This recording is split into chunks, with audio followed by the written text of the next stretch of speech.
Hey guys. Tonight we begin.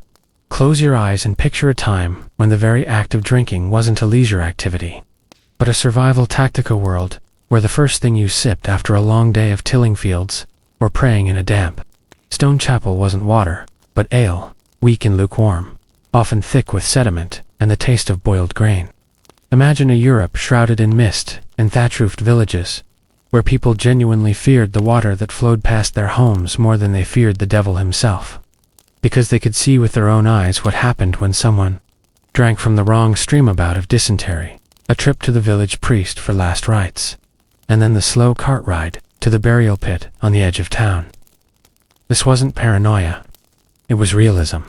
It was wisdom learned through centuries of cholera and rot, of losing children to puddles and neighbors to wells. In that world, beer wasn't a treat, it was a daily staple, a necessity, and in some ways, the most trusted member of the household. Even the smallest child was weaned, not just with bread and broth, but with small beer, a gently fermented concoction of barley, oats, and wild yeasts that warmed the belly and dulled the danger. The alcohol content was low, perhaps 1 or 2%, but just strong enough to kill bacteria and render it safer than water from the village. Well, which might be hosting anything from the remains of a rat to the runoff from a tannery upstream. In Northern Europe, where grapes were rare and winters long, beer reigned supreme in every household, from peasant to noble, engaged in brewing to some degree. You might think of beer today as a drink that brings on mirth, but in the medieval mind, it brought something even more essential: stability. You could trust it. It didn't judge. It didn't poison. And so it flowed by the gallon, by the barrel, by the communal jug, passed between calloused hands at the end of a wearying day. But of course, not all beer was created equal. The peasants drank what they could make: cloudy, unfiltered, often inconsistent brews. Sometimes sweet, sometimes sour, sometimes flat, depending on how well the grains had been dried or how much firewood was available for boiling the mash. There were no thermometers, no timers, just instinct, tradition, and the hope that the resulting brew wouldn't give your cousin visions of demons again. Yet even among the most basic villagers, brewing was a matter of pride. Recipes were whispered down through generations like sacred rites, and each household swore theirs was the best, even when the best might curdle your stomach or leave your tongue tingling in alarm. Meanwhile, in the cloisters of medieval monasteries, something altogether more refined was brewing literally. The monks, those silent, robe-wrapped men who spent their days copying manuscripts and singing psalms, were the unlikely pioneers of what we'd now call artisanal brewing. Their monasteries were clean by medieval standards, and most importantly, they were consistent.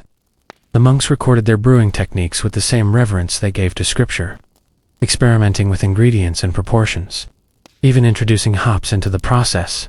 Yes, hops, that bitter little flower now, beloved by IPA fans the world over.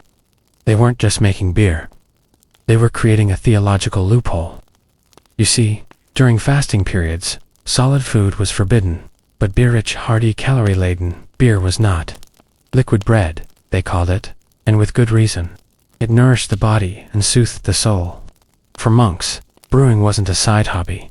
It was practically a vocation. Their beer became so good, so well known, that it drew pilgrims, not just for prayer, but for pints. And so the monastery, that austere place of reflection and divine discipline, quietly became the spiritual ancestor of the modern microbrewery.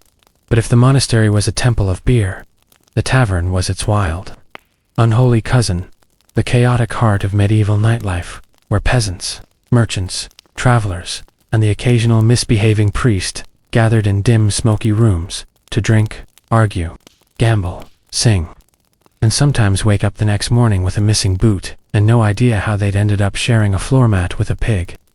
Taverns were equal parts community center and pressure valve, where the rigid social structures of medieval life briefly softened, and a blacksmith might find himself trading insults or arm wrestling a minor noble over a shared jug. The air inside was thick, not just with smoke and sweat and the smell of spilled ale, but with the sheer weight of stories being told and secrets being confessed.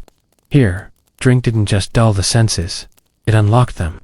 And in a world where literacy was rare and sermons were long, a well-told story over a mug of strong ale was worth its weight in gold. Taverns had rules, of course, but they were as flexible as the tavern keeper's patience. One day, a drinking game might end with laughter and applause. The next, with a man being thrown through a thatched wall for looking at someone's sister the wrong way. Public drunkenness was tolerated up to a point. Get too rowdy, insult the wrong man, or relieve yourself in a sacred space, and you might find yourself locked in the town stocks by dawn, head bowed, legs cramping, while passing children through rotten cabbage and giggled at your sorry state. And yet, the threat of humiliation never quite stopped anyone, because drinking was baked into the rhythm of life. There were no weekends in the medieval calendar, but there were feast days, saints' days, harvest festivals, and holy days galorand. Every one of them was an excuse to drink more freely and more deeply than usual. Even the church couldn't escape the pull. Communion wine was, after all, the literal blood of Christ and doctrine, and priests and monks partook of it regularly, sometimes excessively. Saints were even known to advocate for alcohol. Saint Bridget, for instance, once prayed for a lake of beer to share with the heavenly host, and no one batted an eye. Even amid their concern over drunkenness, the church recognized alcohol as divine, a gift from God when used wisely, and a tool of the devil when abused. But the definition of abuse was fluid. Nobles, for their part, turned drinking into a performance. At courtly feasts, the wine flowed from ornate goblets, spiced with exotic ingredients and sweetened to taste, while musicians played and entertainers juggled and knights boasted of exploits, real or imagined. Toasts were elaborate rituals, often poetic, sometimes passive-aggressive, and always followed by more drinking. To refuse a toast was not just rude, it could be interpreted as untrustworthy, unpatriotic, or even unmanly. Thus, people drank for honor, for joy, for warmth, and for the sheer relief of escaping, if only for an evening, the brutal arithmetic of medieval survival. In such a world, where life was hard, short, and endlessly uncertain, alcohol wasn't merely an escape. It was a companion, a cultural constant, and for many, a small miracle in a mug. And while it didn't solve every problem, it certainly made those problems easier to laugh at until the headaches set in, the priest came knocking, or the memory of what you did with the loot resurfaced like a bad dream wrapped in garlic and shame. Victorian society, as slow-moving as a penny farthing through molasses, and as tightly stitched as a corset at a church social, found its peculiar rhythm in the most unexpected of hobbies, and among them, fern collecting, more properly known as Paedeodomania, stood out not because it was fast-paced or thrilling, but precisely because it wasn't. You see, life in the 19th century could be both spectacularly dull and exhaustively ornate, and within that contradiction lay the fertile soil for one of the strangest and most genteel obsessions to ever sweep across parlors, garden paths, drawing rooms, and botanical greenhouses.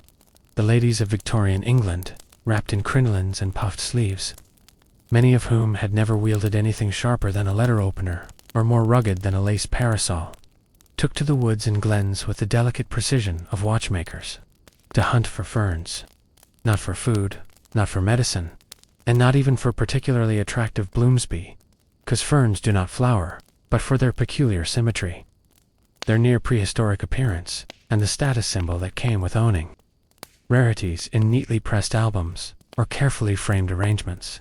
To understand how this came to be, one must peer beyond the doily-draped veneer of Victorian decorum and into the slow, quiet pulse of its naturalist inclinations, which had been brewing gently since the Enlightenment, but erupted in full force when Queen Victoria took the throne in 1837.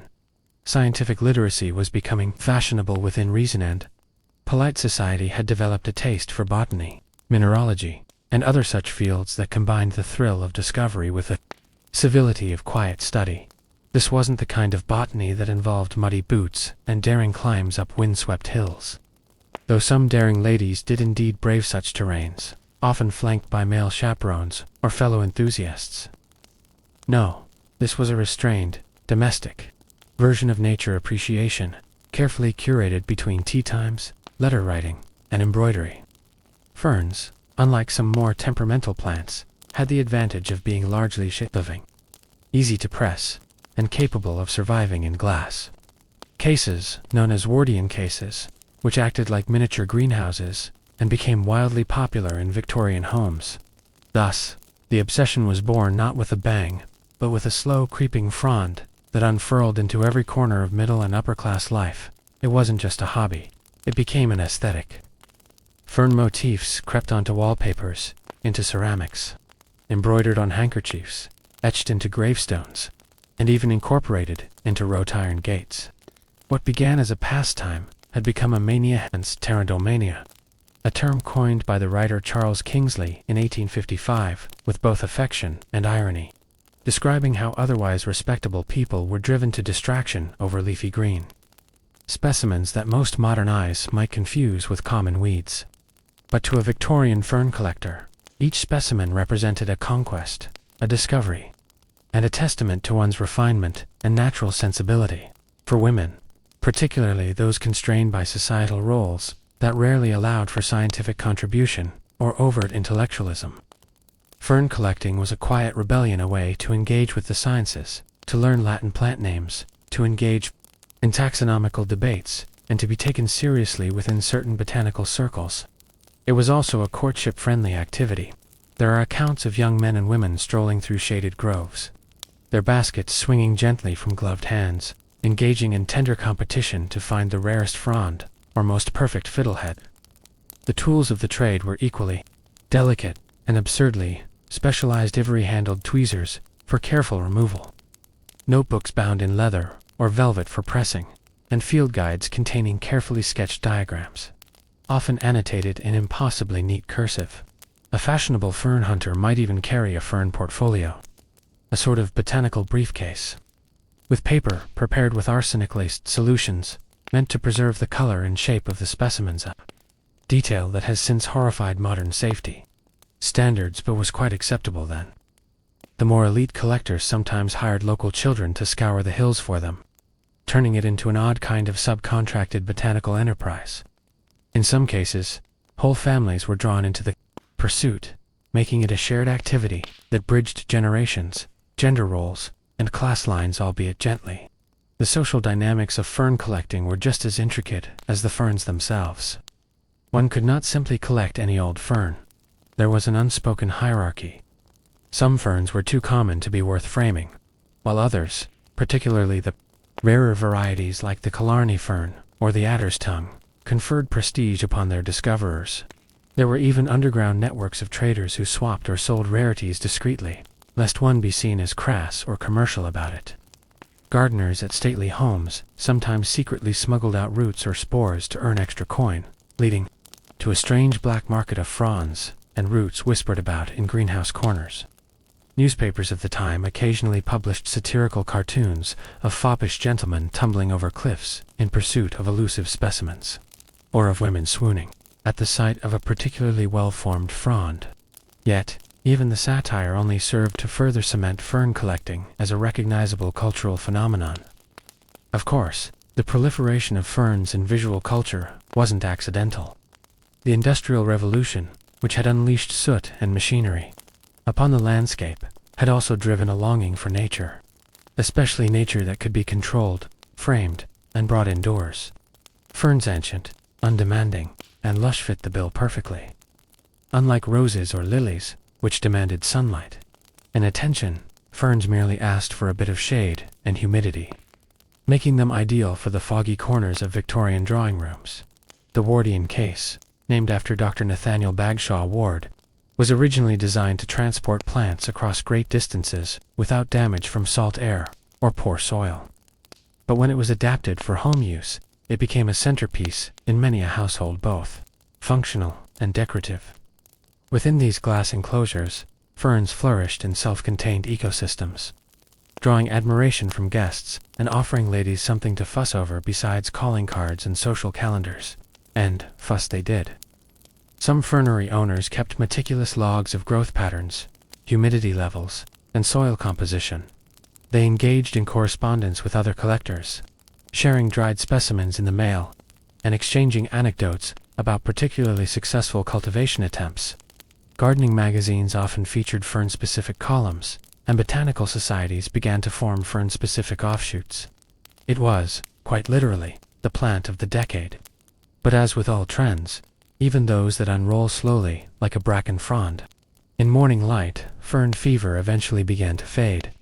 By the 1890s, new botanical fascinations had arrived. Orchids, for one, with their exotic appearances and more temperamental natures, captured the imagination of a different generation.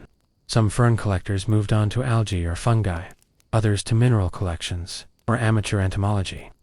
But none of these had quite the same delicate balance of accessibility, aesthetic appeal, and genteel pursuit. By the turn of the century, pterodomania was already a term used with more nostalgia than fervor.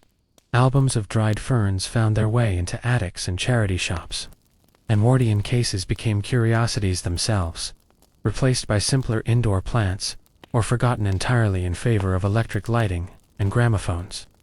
Still, the fern remained, a quiet symbol of a time when nature could be both conquered and cherished from the comfort of one's parlor, and when something as simple as a leaf could spark an entire movement of quiet, tweezers in hand, determination.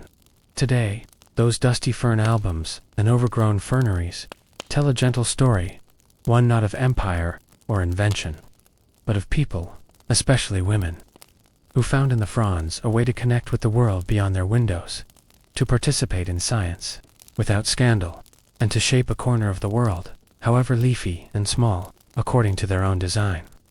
In a world that demanded so much silence and compliance, perhaps it was in the rustling of fern leaves that Victorian ladies found a soft, green voice of their own. The daily rituals of a Victorian lady with a fern collection might seem, at first glance, like a gentle hobby, perhaps the sort of thing reserved for a sunny Sunday afternoon with tea and lace gloves, but in truth, it was a strangely methodical and often all-consuming affair. Morning routines for fern collectors were as much about botanical precision as they were about social standing. As the pale dawn light crept through the mullioned windows of townhouses and country manors, women dressed in layers of corsetry, petticoats, and shawls would already be preparing their satchels, gloves, tweezers, and sketchbooks, often accompanied by dried lemon slices or ammonia solutions to revive fainting spells brought on by tight-laced bodices or overly spirited enthusiasm. In the field, these ladies, sometimes accompanied by their daughters or fellow members of fern societies, would set out for what was known as a fern hunting expedition. No joke, this was a real phrase, a formalized event, and an acceptable way for women to experience outdoor exploration in a manner considered respectable for the period. Clambering across mossy rocks and ducking into fog-soaked ravines in the Lake District or Scottish Highlands wasn't just tolerated.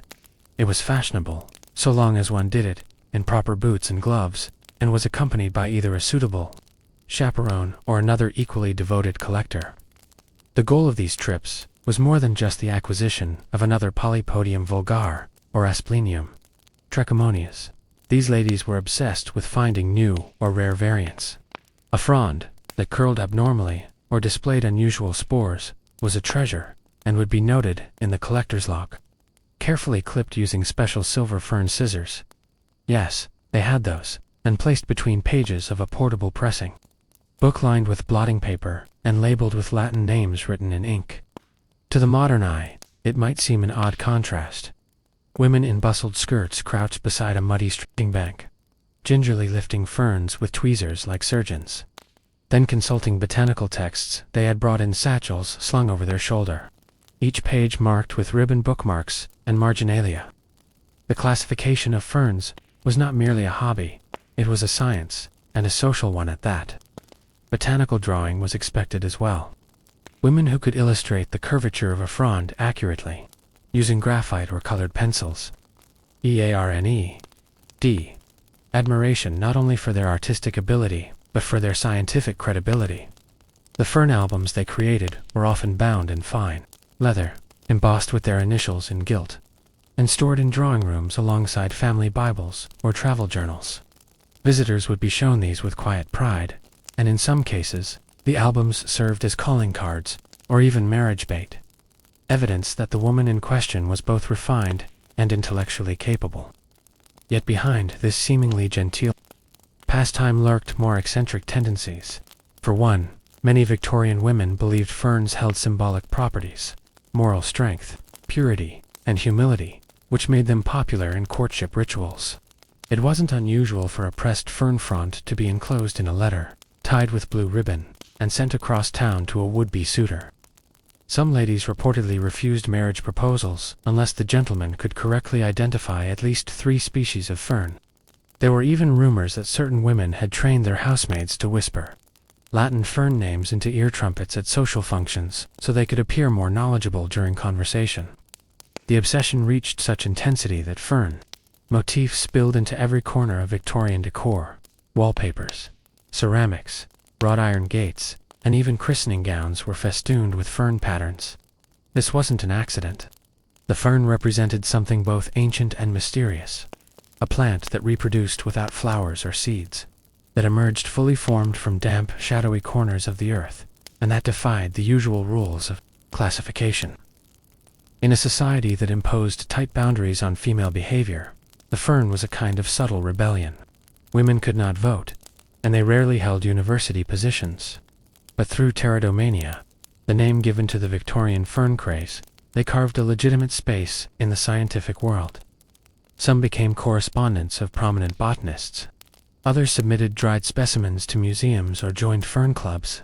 Still others earned reputations as amateur taxonomists, whose notes were quietly cited in botanical monographs. Back at home, the ferns weren't just kept in albums or drying books.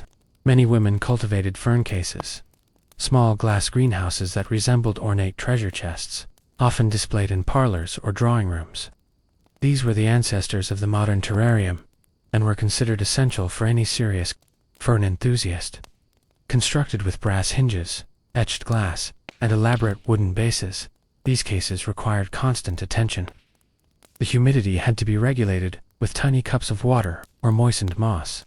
Pests like aphids or fungus gnats had to be fended off with clove oil, vinegar, or for those with a more chemical bent, diluted formaldehyde. Some fern collectors, in their more eccentric moments, even sang to their ferns or read poetry, aloud, believing that the vibrations helped stimulate growth. On especially misty days, one might find a lady gently misting her fern case with rosewater using a miniature silver pump atomizer, all while reciting verses from Tennyson. In some corners of society, this behavior was teased.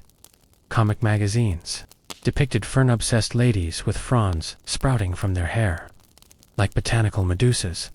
But for the most part, pterodomania was treated with a mixture of awe and amusement. It gave women a socially acceptable outlet for intellectual engagement, a reason to correspond with scientists, and an excuse to roam the countryside in pursuit of something more interesting than embroidery. Yet not all fern hunting took place. In the hills, some women went to great lengths to acquire exotic ferns from abroad. Through colonial networks, ferns from Australia, India, Jamaica, and New Zealand were shipped back to England, sometimes arriving wilted and brown, other times flourishing in climate-controlled cases aboard steamships. The acquisition of these ferns wasn't just about the plants themselves, it was about status. An exotic fern suggested access to far-flung parts of the empire, a connection to distant adventure, and a kind of moral superiority rooted in botanical conquest. To say that this quiet domestic hobby had imperial undertones would be an understatement. As one newspaper article from 1874 declared, "The lady of refinement need not leave her garden to explore the realms of empire. Let her cultivate the ferns of Ceylon, and she shall know the taste of dominion." Yet the work was not always glamorous. Many ferns required acidic soils, indirect light, and daily misting, which, in a sooty Victorian city, could be a challenge. One lady reportedly kept her collection alive by using her own bathing water strained through muslin to hydrate the soil, believing that the minerals from her skin helped the ferns thrive. Another employed her footman to fan her collection daily using a large ostrich feather. In households that couldn't afford help, this task fell to the collector herself, a source of both pride and exhaustion. Even in death, the fern collector's influence lingered. It was not uncommon for fern motifs to be carved onto gravestones, especially for women who had been particularly renowned in their circles. Some families preserved their matriarchs' fern albums as heirlooms, complete with notations and pressed samples that had faded to ghostly silhouettes.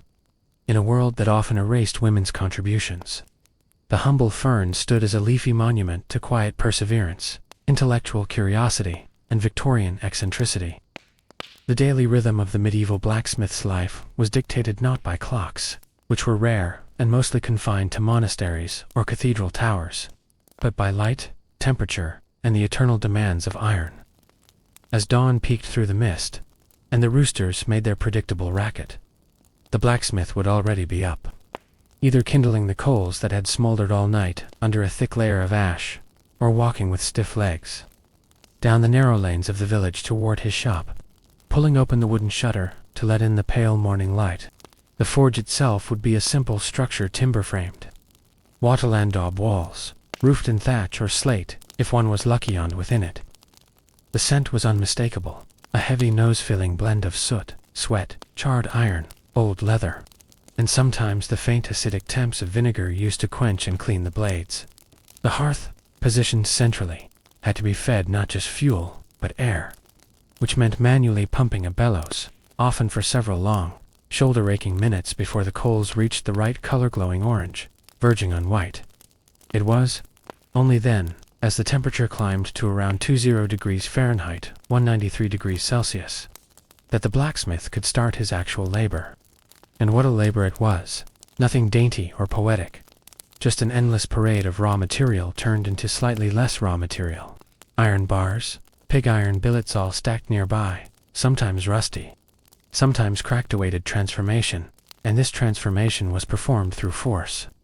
The hammer, often weighing more than a modern bowling ball, would be lifted again and again, crashing down against the glowing metal held firmly in place with tongs. The anvil would ring with each blow, its flat surface becoming a kind of crude percussion instrument that accompanied every hour of work. And the smith's ears would ring too, especially in old age, though few connected the permanent hearing damage with occupational hazards at the time.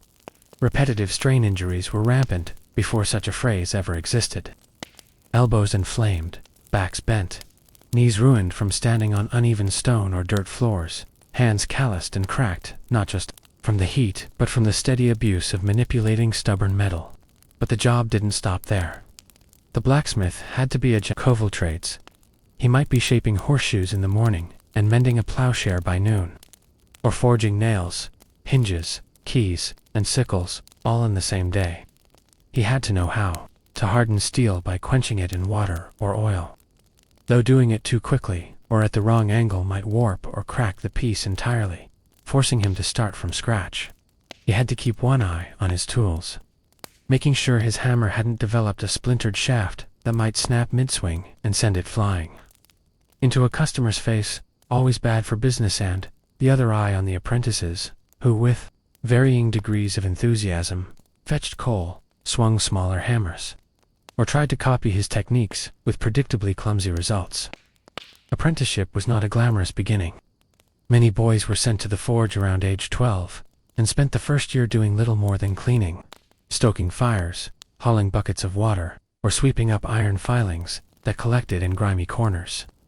The blacksmith had no time for the boy was too weak to pump the bellows, or too stupid to know when to stop heating the iron before it melted. He'd either learn fast, or be sent packing. The blacksmith's livelihood depended not just on physical strength, but on precision. Every hinge had to fit, every nail had to hold. If a customer's door sagged because the hinge was uneven, it reflected on the smith. If a knight's blade snapped mid-battle because of weak forging, that knight might not return, and even if he did, the complaints would echo through the Lord's hall. So the smith worked, and worked, and worked, in summer heat and winter chill. In colder months, the forge was one of the warmer places in the village, but standing near it for too long could mean scorched skin, or breathing in too much smoke. There was no chimney flue in many forge, just a hole in the roof. Sometimes not even that tanned. Smoke clung to the thatch, crept down walls, coated everything in a sticky black film. Eyes burned, lungs ached. Even if one got used to it, as blacksmiths often claimed they did, the long-term effects were impossible to avoid. Coughing, wheezing, and in some cases, what we might now call black lung were common. And if the smoke didn't get you, the burns might.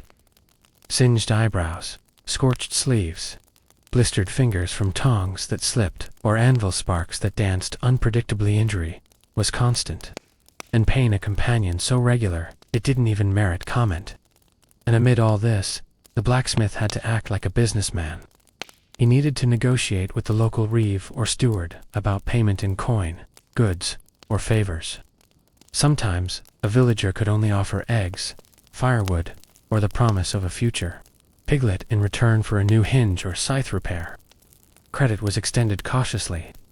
Some lords allowed blacksmiths to live tax-free in exchange for work on the manor, sharpening plows, fixing armor, creating iron fittings for carts, but these arrangements came with their own pressures. If the nobleman demanded a rush order or a new sword before the feast day, the smith had no option but to comply, even if it meant working into the night with aching hands and dwindling fuel. And speaking of fuel, there was the constant challenge of sourcing charcoal. Good blacksmiths needed good coal-charred wood that burned hot and clean. Making it was an art in itself, done in charcoal clamps by specialist burners who slow-cooked wood beneath soil mounds for days.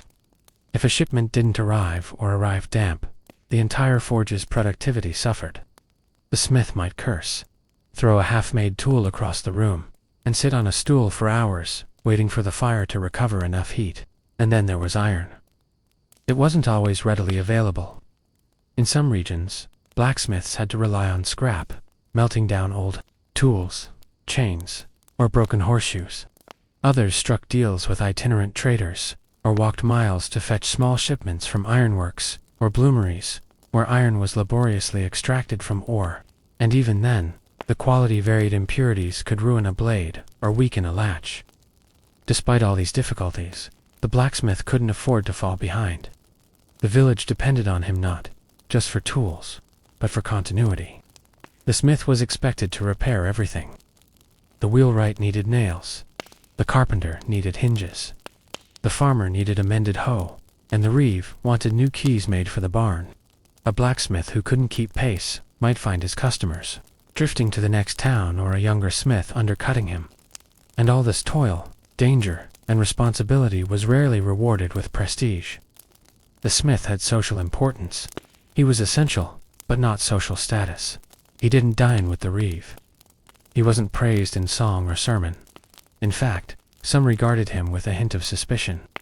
All that fire and smoke, the rhythmic hammering, the way he shaped metal like a magician, it was close to alchemy. In some corners of Europe, folktales whispered that smiths could talk to spirits, bend iron with words, or had made pacts with devils.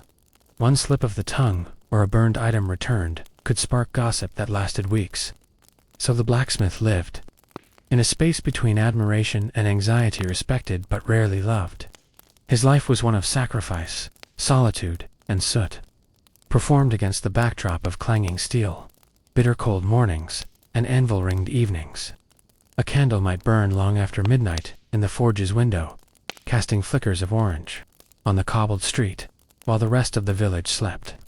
But inside, the smith was still there, sleeves rolled up, shoulders hunched, eyes red from the smoke, hammer in hand shaping iron, not because he loved it, but because there was no one else who could.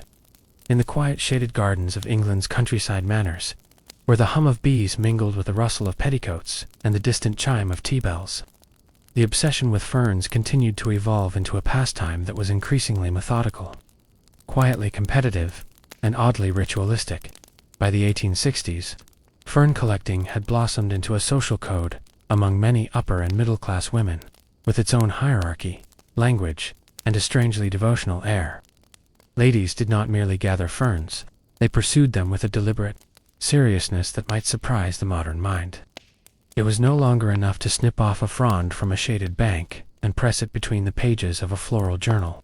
Instead, one had to display refinement in the method of collection, the elegance of the specimen's preservation, and even the artistic flair with which the final scrapbook or fernery was assembled. An entire aesthetic was constructed around these delicate green fronds, and the tools used silver-plated tweezers, finely made botanical shears, lacquered specimen boxers lined with velvet, and sometimes even monogrammed satchels reflected the gentle opulence of the hobby.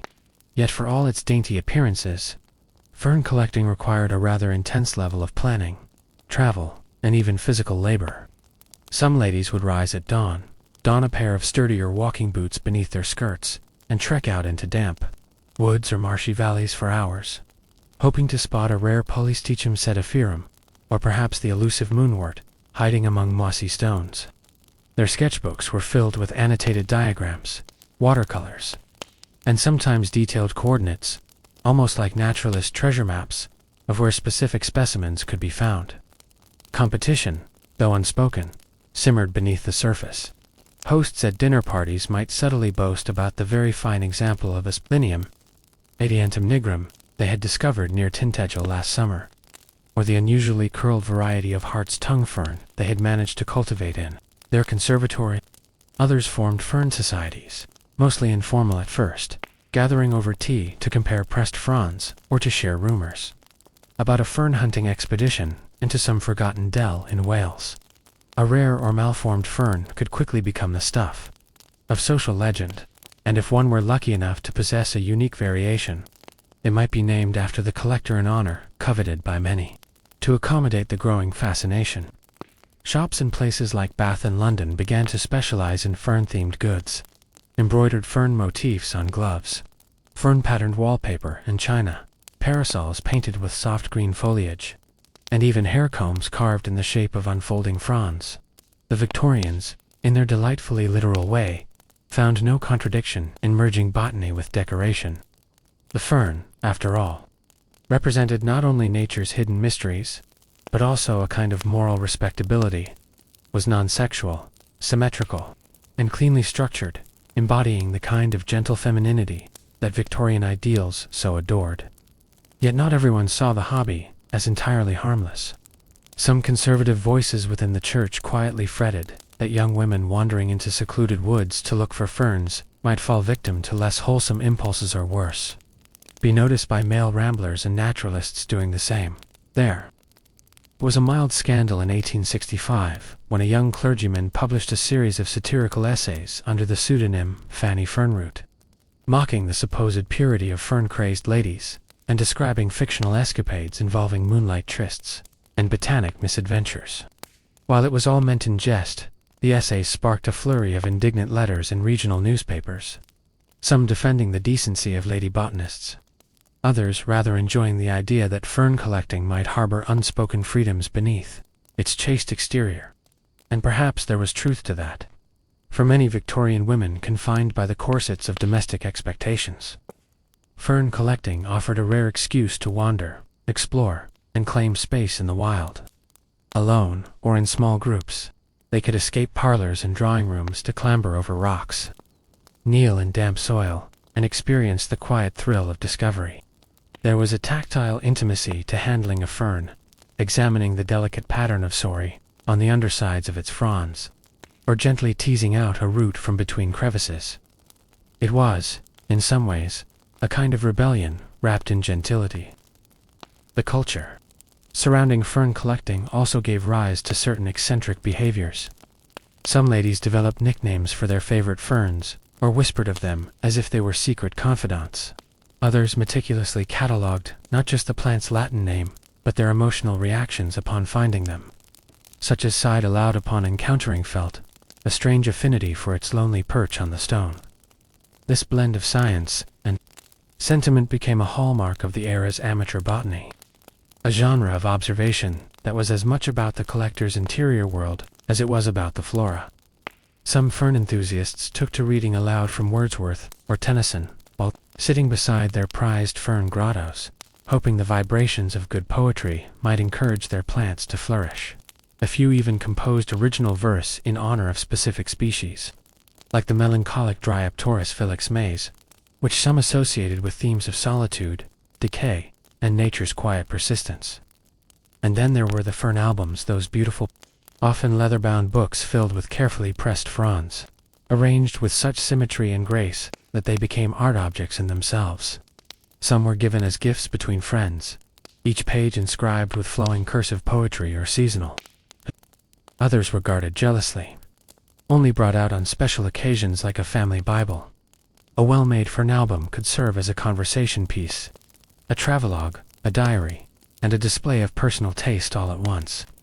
Collectors would go to great lengths to maintain the color of the fern, experimenting with pressing techniques, drying methods, and even secret recipes involving vinegar or sugar water. The desire to preserve the fern's verdant glory long after it had been removed from the forest floor was both a technical challenge and a romantic impulse, a way of freezing a fleeting moment of nature's beauty within the constraints of polite society. In this way, ferns became both an object of study and a mirror for emotional yearning. The more one learns about Victorian fern collecting, the more it begins to resemble a kind of quiet devotionist secular faith with its own rituals, relics, saints in the form of renowned collectors, and sacred texts in the form of botanical guides and journals. For women whose lives often lacked public recognition or institutional power, fern collecting allowed for a kind of authorship. They wrote themselves into the world, leaf by leaf, frond by frond, naming, drawing, preserving, and sharing. There was immense satisfaction in knowing that a specimen one had gathered by hand now graced another woman's fernery across the county, or that one's dried and labeled specimen might outlive even one's own carefully tended gravestone. In the fading golden light of afternoon, as ferns gently unfurled their croziers in shaded gardens, one could almost imagine the world spinning more slowly, content to linger in soft moss and curled leaves, and the gentle thrill of quiet discovery. In the dim-lit corner of a medieval village tucked between the looming shadows of a damp forest and the uneven bend of a riverbank, the blacksmith's forge hissed and sighed like an ancient beast in its lair. But this was no heroic scene from a fable, where magical swords were made with a single blow, and blacksmiths were revered sages of iron. Rather, it was a scene soaked in sweat, soot, and aching joints. By section 6 of our weary journey through the soot-blackened world of medieval metalwork, it becomes impossible to ignore the toll this profession took on both body and mind, not just in isolation, but in the creeping presence of danger, injury, and unpredictable economics. To survive as a blacksmith, one had to dance a never-ending jig with red-hot iron, bellows, and blistering heat, a sort of twisted ballet where one misstep meant seared flesh or shattered bones. If you thought blacksmithing was merely hard labor, you'd be gravely mistaken. It was an entire lifestyle anchored in a cycle of exhaustion, risk, and relentless repetition, and the consequences of a single mistake could be catastrophic.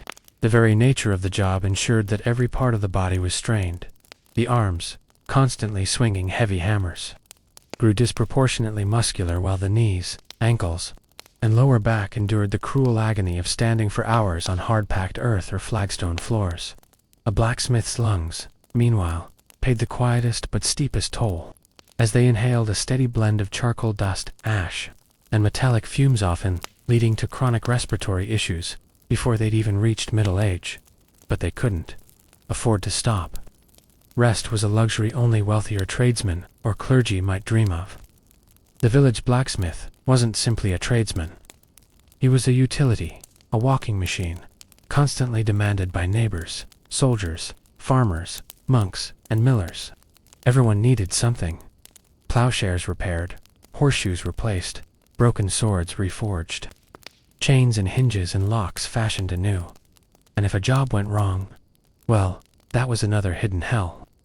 If a poorly forged hinge cracked on a gate, or a poorly riveted horseshoe caused a valuable steed to go lame, the blame fell squarely on the smith, who could face anything from a severe fine to imprisonment or, in the worst case, mutilation. In a world without workers' unions or OSHA safety regulations, the blacksmith worked alone and unprotected, expected to not only complete the work, but also shoulder all responsibility for its outcome. Even the tools used were dangerous. Tongues slipped, hammers missed their mark, sparks flew into eyes. Burns were so common that blacksmiths accepted them like rain on a cloudy day. Blisters hardened into permanent calluses. Scars marked old mistakes. And the forge itself was a fire hazard that could destroy an entire village if left untended. Every night, after the final hiss of quenched metal and the last clang of the hammer echoed into silence, the blacksmith would drag his sore body back to a modest hovel, often attached to the workshop. There was little comfort to be found there, maybe.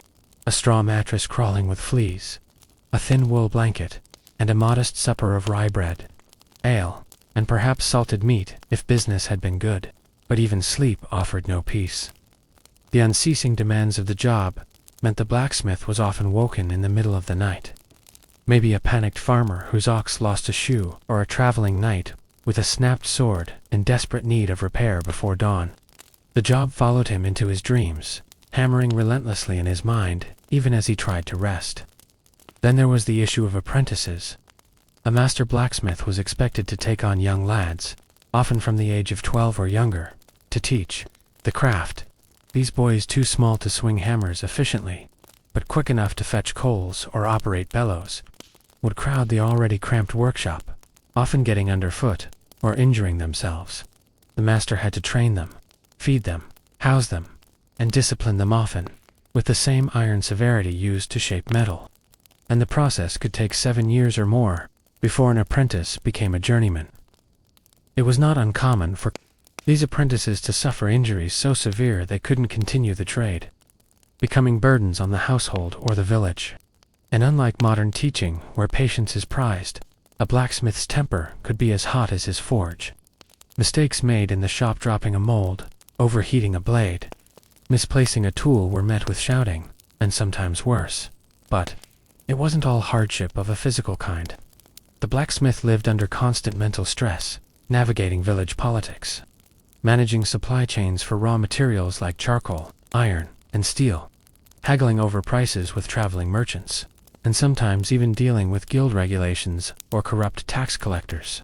And in towns large enough to host competing forges, tensions ran high between rival smiths. Smear campaigns weren't unheard of. Whispered rumors that one smith's tools failed more often, or that his swords broke, too easily could sink a career. And let's not forget the expectations heaped on smiths during times of conflict. When war loomed or bandits threatened the region, the blacksmith's workload doubled or tripled overnight. He was expected to churn out arrowheads, spear tips, and swords at impossible rates, sometimes without even being paid up front. He might be coerced into donating materials or labor to support a local militian offering that was, in practice, extortion. If he refused, he could be labeled a traitor or coward. In peace or war, he could never win. Even superstition didn't leave him alone. In some areas, blacksmiths were both feared and revered for their supposed magical powers. They were thought to command fire and shape destiny, and while that might sound flattering, it made them frequent targets during outbreaks of hysteria. If a child was born deformed or livestock sickened mysteriously, whispers might start. Didn't the blacksmith stay up late, hammering under the moon last week?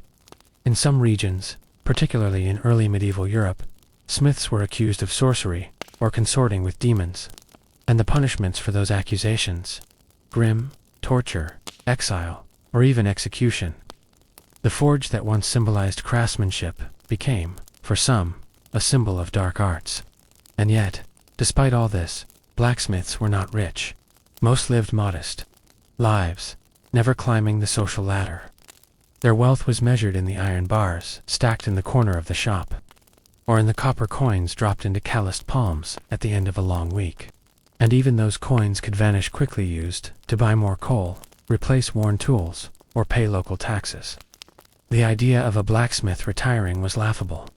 They worked until they dropped, or until a son or apprentice could take over.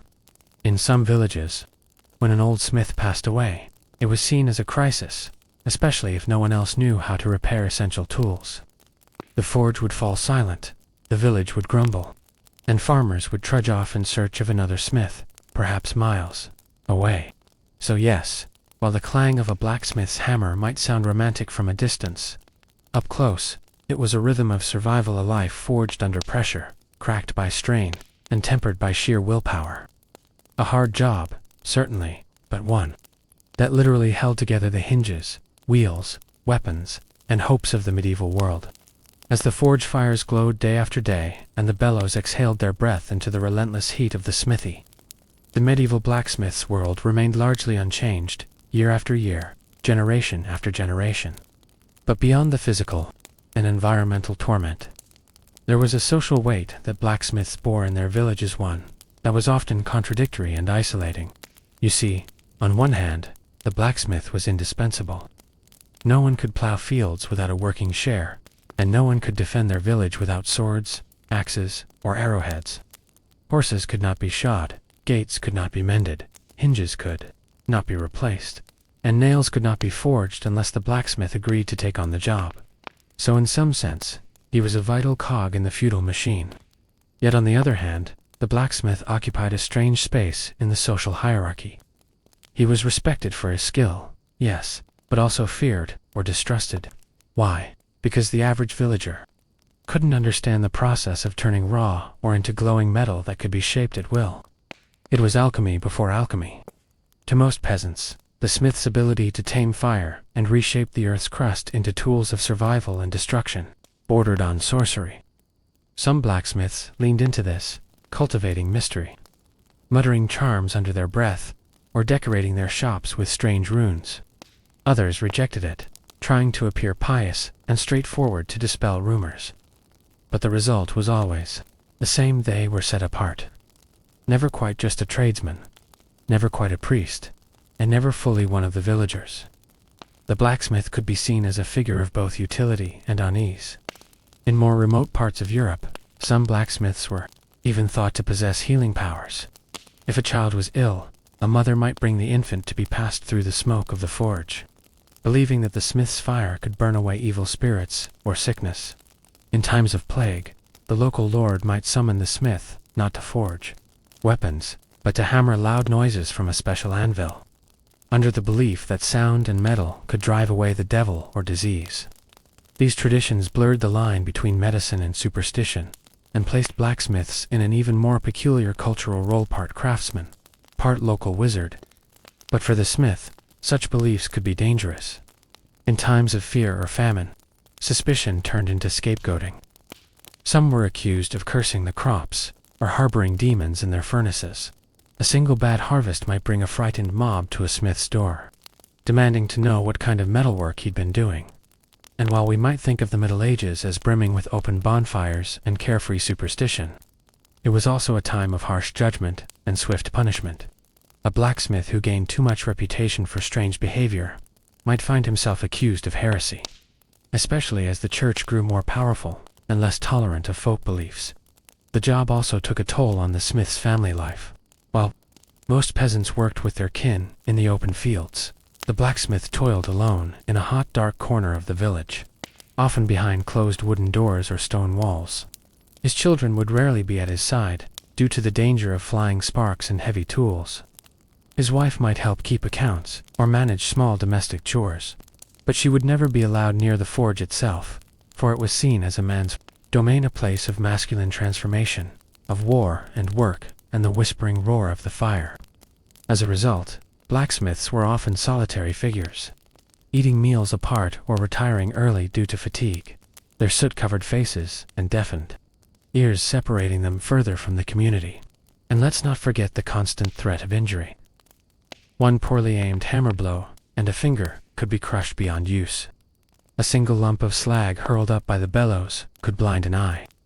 Burns were so common they were rarely even remarked upon, and some blacksmiths bore permanent scars along their arms and necks that looked like the lashing of whips or the marks of punishment. But no one had time to stop. There was always another request, another war brewing, another farming tool in need of mending. And if the blacksmith himself were injured beyond function, he had few options. There were no guild pensions in the early Middle Ages, and few savings to speak of. A crippled blacksmith might be reduced to begging or relying on the kindness of family, who often struggled themselves. Apprenticeship was supposed to prevent this. A master smith would take on a young boy, often around age 10, and train him. Over the course of years, sometimes a decade, until the boy became a journeyman, and eventually, with enough experience and connections, a master in his own right. But apprenticeships were brutal too. The boy might live in the smithy, sleep on a pile of straw near the forge, and perform the most back-breaking tasks: fetching charcoal, pumping the bellows, hauling water, and sweeping ashes until his knuckles bled. For every apprentice who rose through the ranks, there were dozens who dropped out, succumbed to injury, or fled to another trade. Still, the promise of mastery was appealing, and for those with no land or inheritance, the forge offered a narrow, sooty path to self-sufficiency. Yet not all blacksmiths achieved true independence. Many remained bound to feudal lords, unable to leave their village forge without permission. These smiths were effectively serfs with hammers, and they owed their liege a portion of their goods. Worse, the exclusive right to make weapons for their master's army. The church, too, had demands. Monasteries required locks for their doors, hinges for their chests, and ornate ironwork for their chapels. Some blacksmiths found themselves pulled between ecclesiastical and feudal obligations, caught in the politics of land, power, and faith, all while sweating beside the fire. Even the calendar was not on their side. While most peasants had feast days, holy days, and times of rest according to the church calendar, blacksmiths often worked through them, especially if something was broken, or if a battle was imminent. Tools don't care for saints' days, and neither do angry knights waiting on spearheads. The relentless rhythm of need and production kept the anvil ringing even during holidays, and blacksmiths missed out on the communal joy that gave medieval life some of its color. There were, of course, moments of pride. A well-made sword might earn a lord's praise. A complex lock might dazzle a merchant. But praise was fleeting, and the demands returned quickly. More often than not, a blacksmith's legacy was measured in what did not break plows that held together through spring mud, gates that didn't fall off their hinges in the wind, armor that took a blow and spared a life. There were no parades for the smith, no ballads sung by bards. His was a quiet endurance, a steady resilience forged not in tales, but in the echo of hammer strikes fading into the evening air. And when he died, if he was lucky, his apprentice might carry on the trade. If not, the forge would cool, the tools rust, and the village would turn to the next nearest smith. Life went on. The heat, the smoke, the banging, and the sweat of it vanished like steam rising from an anvil plunged into water. A thankless job, perhaps. But without the blacksmith, the Middle Ages would have been far less productive, and far more vulnerable. He was the hidden heart of the village's labor, its quiet protector, its armorer of both tool and tradition. Yet in the eyes of most he remained something between necessity and mystery, a man who lived with fire and iron, and whose silence spoke more than sermons ever could. As night settled on the gentle slopes and patchy fields of Victorian England, when the fire had dimmed 2 embers in the drawing room, and the last of the teacups had been cleaned and stacked, some women of the 19th century would gather not for embroidery or readings, but for a curious and serene activity that had by now become a hallmark of feminine refinement: pressing ferns. Not gardening, not trimming, not even identifying. No, they gathered to collect, admire, press, label, and catalog ferns with such intensity and detail that it bordered on spiritual obsession. Ferns were no longer just green fluff by the footpath. They had become portals into nature's hidden elegance, repositories of Victorian symbolism, and yes, objects of competitive status.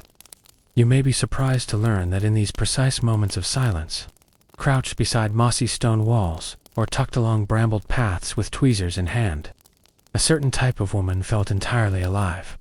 But what sparked this peculiar frenzy for Franz? The answer lies in a Victorian cultural phenomenon that historians now call pterodomania, or simply fern fever. It sounds like a fictional illness from a children's novel, but it was quite real, an actual word coined by Charles Kingsley in 1855 to describe the sudden explosion of national interest in ferns. Pterodomania spread across England like fashionable wildfire, infecting the drawing rooms of Bath, the estates of Yorkshire, and the streets of London. Upper and middle-class women led the charge, for ferns provided an acceptable form of outdoor exploration at a time when female hobbies were often expected to remain docile and domestic. And yet here was this subversive twist: fern hunting allowed women to be adventurous under the guise of scientific interest. By labeling their outings as botanical excursions, they could wander into woods, stroll along canal banks, or peer under shaded groves, all socially sanctioned under the noble pursuit of nature.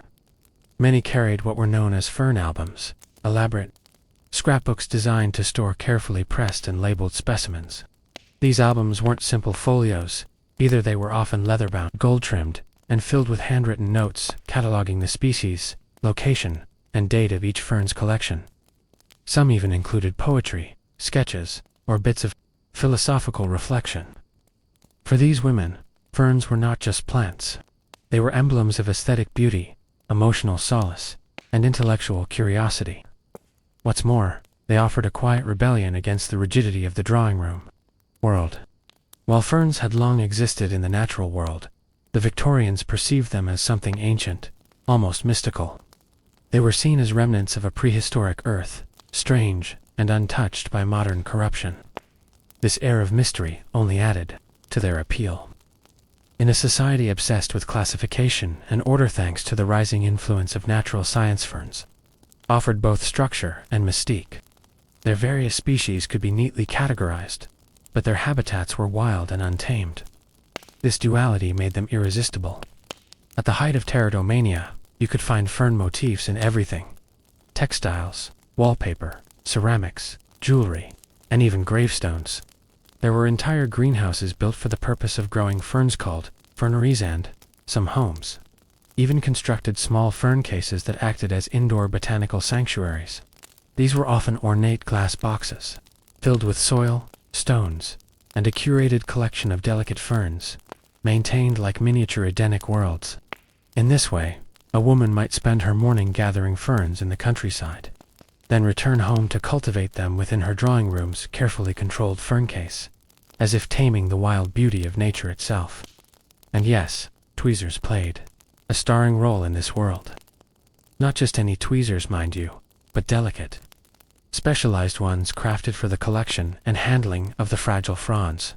The use of tweezers reflected the Victorian ethos of control, refinement, and delicacy. A true fern enthusiast would never simply pluck a specimen. She would extract it with surgical care, making sure the spores were intact, the leaflets symmetrical, and the root structures undisturbed. To bruise a fern was practically botanical blasphemy. Tweezers symbolized precision and reverence, a gentle touch in a world that demanded both discipline and beauty. But not all ferns were created equal in the eyes of Victorian collectors. Some species, like the Killarney fern or the lady fern, were prized for their rarity and subtle coloration. Others gained notoriety because of their challenging habitats, clinging to cliffsides, buried in foggy moors, or growing deep within shaded ravines. To collect such a specimen was a badge of honor, evidence of both bravery and devotion. Entire social hierarchies developed around who had found what fern and where. Stories circulated of women climbing risky slopes in skirts, or hiring local boys to fetch specimens from perilous spots. To some, this may sound absurd, but in an age when many women were expected to live lives of routine propriety, fern hunting offered a sense of purpose and individual achievement. And behind the serene hobby was often a scientific foundation. Many of these women were amateur botanists, keeping up with the latest classification systems, cross-referencing Latin names, and attending lectures or reading naturalist journals. It wasn't just about aesthetics. It was about knowledge. The fern represented a kind of botanical Rosetta Stone, and those who studied it were engaging in a dialogue with nature, parsing meaning from pattern, decoding the whispers of the wild. At its most elaborate, fern collecting bled into artistry. Some women created entire artworks out of pressed ferns, arranging them in intricate symmetrical patterns that resembled lace or stained glass. Others combined ferns with calligraphy and hand-inked borders, resulting in pages that looked like botanical religious manuscripts. This blend of art and science made fern albums deeply personal, each one a record not just of flora, but of the collector's inner world. And let us not forget the social implications. Hosting fern walks or sharing one's latest finds became a form of intellectual courtship, a way to impress friends, suitors, or rivals. An especially rare fern could stir envy or admiration at a tea gathering. The fern craze even infiltrated courtship rituals, with suitors gifting pressed fern leaves or inviting women to stroll through local woodlands in search of new specimens. But like all trends, pterodomania had its limits. As the century drew on and newer scientific trends emerged, fern fever gradually cooled. but its imprint on Victorian culture remained. Long after the frenzy had passed, fern motifs persisted in art and design, and many of the fern albums created by Victorian women have survived into the present day. Housed in libraries, museums, or family archives, they remain as fragile but persistent witnesses to an era when the simple act of collecting a leaf could serve as both a scientific pursuit and a subtle rebellion. For a Victorian woman, the fern was never just a plant. It was a whisper of freedom, a symbol of elegance, a quietly defiant invitation to explore a world beyond lace curtains and social calls. And yes, when the firelight flickered and the rooms fell silent, there she was, bent over her fern album, tweezers in hand, delicately pressing the green memory of a morning's walk into the pages of personal history. Even as the fern craze wrapped itself delicately around the ankles of the Victorian gentry, spilling into parlors, poetry, and porcelain tea sets, there was another class of women for whom the green fronds meant something altogether, an emblem of refined rebellion or botanical tranquility, but an awkward symbol of class boundaries, domestic service, and the quiet tug-of-war between elegance and economy. For the working-class maid or governess who lived in a house adorned with intricate fern wallpaper, or tasked with dusting a fern case's elaborate panes, the leafy trend did not carry the glow of liberation, but rather served as a daily reminder of her place in someone else's curated world. The fascination with ferns extended well beyond nature walks and gentle afternoon tea discussions. It became embedded in the very decor of homes and public spaces, a creeping aesthetic obsession that transformed everything from fireplace tiles to book plates, stair rails, lampshades, and even chamber pots into leafy tributes to the vegetable kingdom. Mass production enabled fern motifs to leap from elite greenhouses into middle-class sitting rooms. And soon, fern fever was no longer the exclusive domain of countryside wanderers and poetic collectors, but a full-blown visual contagion, saturating the very identity of Victorian taste. But within that flood of fern-embellished culture, there existed curious tensions.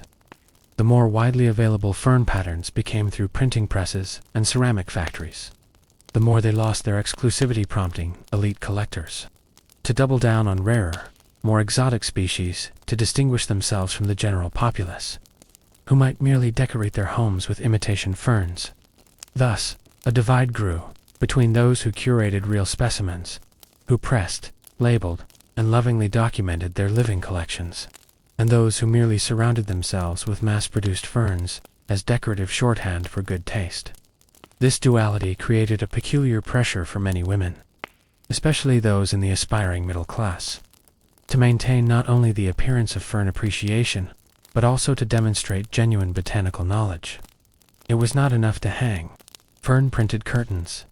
One had to speak casually about Adiantum capillus veneris, or maidenhair fern, and perhaps mention when last one had spotted a Polystichum setiferum growing in a shady dell. To be well-read was one thing, but to be fern-literate now, that was true Victorian sophistication. This pressure birthed an entire industry of instructional guides, printed albums, field manuals, and fern flora books, many of which were marketed directly to women. They included elegant diagrams, dried specimens, and proper Latin names, but also provided poetic interpretations and even moral allegories connected to the various types of ferns. The curved, slowly unfurling frond of the young fern, known as a fiddlehead, was seen as a symbol of emerging selfhood, an echo of Victorian womanhood itself, delicate, concealed, mysterious, and gradually blooming within the right environmental conditions. There was, of course, a lingering undercurrent of mysticism to the entire affair. Folklore had long considered ferns magical plants that thrived without visible flowers, that seemed to drink moonlight and flourish in shadows. According to old legends, fern seeds could grant invisibility or reveal hidden treasures. Some tales whispered that collecting a fern at midnight on Midsummer's Eve might open the gates to fairy realms. Although such superstitions were fading by the 19th century, their echo still haunted the Victorian imagination, lending a romantic, almost otherworldly air to even the most methodical collector's album. The ferns themselves, with their uncanny symmetry, silence, and soft resilience, seemed to stand just outside the grasp of full understanding, living fossils that blurred the line between the ancient and the ornamental. as ferns began appearing not only in art and science, but in the broader mechanisms of social signaling. They infiltrated rituals beyond collection. Some brides wove ferns into their bouquets as symbols of sincerity and shelter. Others included them in mourning wreaths, their evergreen resilience, a quiet tribute to memory and grief. In a few rare cases, women included pressed ferns in love letters between folds of thick cream paper. Beside loops of careful script, a single frond might rest, carrying silent messages between hearts. Even the act of gifting a fern, especially a rare or well-preserved one, came to carry an almost courtly significance, a gesture loaded with botanical intimacy. And though much of fern fever played out among the middle and upper classes, it did not completely bypass the lower classes, either. Market stalls in cities like London and Manchester sold pressed fern arrangements, cheap fern-printed postcards, and imitation fern jewelry to those who could not afford greenhouses or weekend walks in the woods. Factory girls might pool their coins to purchase a shared fern brooch, worn on alternate Sundays. Children were taught to press ferns between books with wax paper, though they could not pronounce the Latin names. In this way, fern mania became one of the rare Victorian trends, to cut across class lines, not equally, but pervasively. Even those who never touched an actual fern might live surrounded by their likeness. And for some, the sheer persistence of ferns in everyday life brought unintended satire. A few literary journals and humorists of the time began to poke fun at the fern craze. One satirical piece imagined a society in which people worshipped ferns as deities, building temples and offering sacrifices to them. Another joked that if the fern motif spread any further, the queen herself might be replaced by a frond on the currency. Yet even these jests acknowledged the strange cultural hold that the fern had taken. In public gardens, specially constructed fern grottos became popular. These shaded, cave-like structures often lined with damp rocks, trickling water, and tiered fern displays offered a theatrical experience of nature. One could walk through such a grotto as if stepping into a living poem. For many women, especially those from cities, these grottos were their only direct contact with live ferns, an urban simulation of forest wonder. Some spent hours sketching them, taking in every curve in vain, while others simply sat in silence, soothed by the quiet green atmosphere. The fern, in such moments, functioned not just as decoration or hobby, but as therapy, a silent balm in the chaotic tempo of Victorian industrial life. The strangest part of all may be how forgotten it became. For something so all-consuming, fern fever eventually melted into the cultural background. By the early 20th century, other plants, new aesthetics, and changing social norms pushed ferns out of the spotlight. Yet the objects remained: fern albums in attics, faded wallpaper in farmhouses, cracked ceramics in antique shops, and every so often, a pressed frond still falls from an old book found in a grandmother's collection, bringing with it a ghostly trace of the fern hunters who once knelt beside the hedgerows, tweezers in hand, dreaming of something more than the boundaries of their drawing room. As the Victorian love affair with ferns deepened into something almost spiritual in its intensity, the obsession crept into more than just homes. Albums and afternoon hobbies found its way into the architectural bones of society itself. Ferns weren't merely admired. They were encoded into the very structure of the Victorian world. One of the most striking manifestations of this was the rise of the Wardian case, a glass-enclosed container originally invented for transporting plants across long sea voyages, which quickly evolved into a fashionable indoor fern sanctuary, sitting in the parlors of the well-to-do. These delicate glass structures resembled miniature greenhouses or elaborate aquariums, lovingly constructed from wrought iron and thick panes of glass. But far more than a place to grow plants, they became symbols of moral virtue, domestic order, and refined feminine sensitivity. Women were expected to tend to their ferns with care and attentiveness, as if each droplet of condensation reflected their deeper understanding of nature's rhythms and their own capacity for quiet, nurturing control. The presence of a well-maintained fern case in a Victorian household was not just a decoration, it was a declaration. It whispered that the lady of the house was disciplined, intellectually curious, and in possession of cultivated taste. Entire books were written on the proper construction and placement of fern cases. their temperature control, humidity regulation, and their appropriate relationship to east-facing windows. Debates over whether to use charcoal in the soil or how often to aerate the enclosure could span multiple volumes. The domestic fernarium was thus not only a status symbol, but also a battleground of subtle horticultural one-upmanship.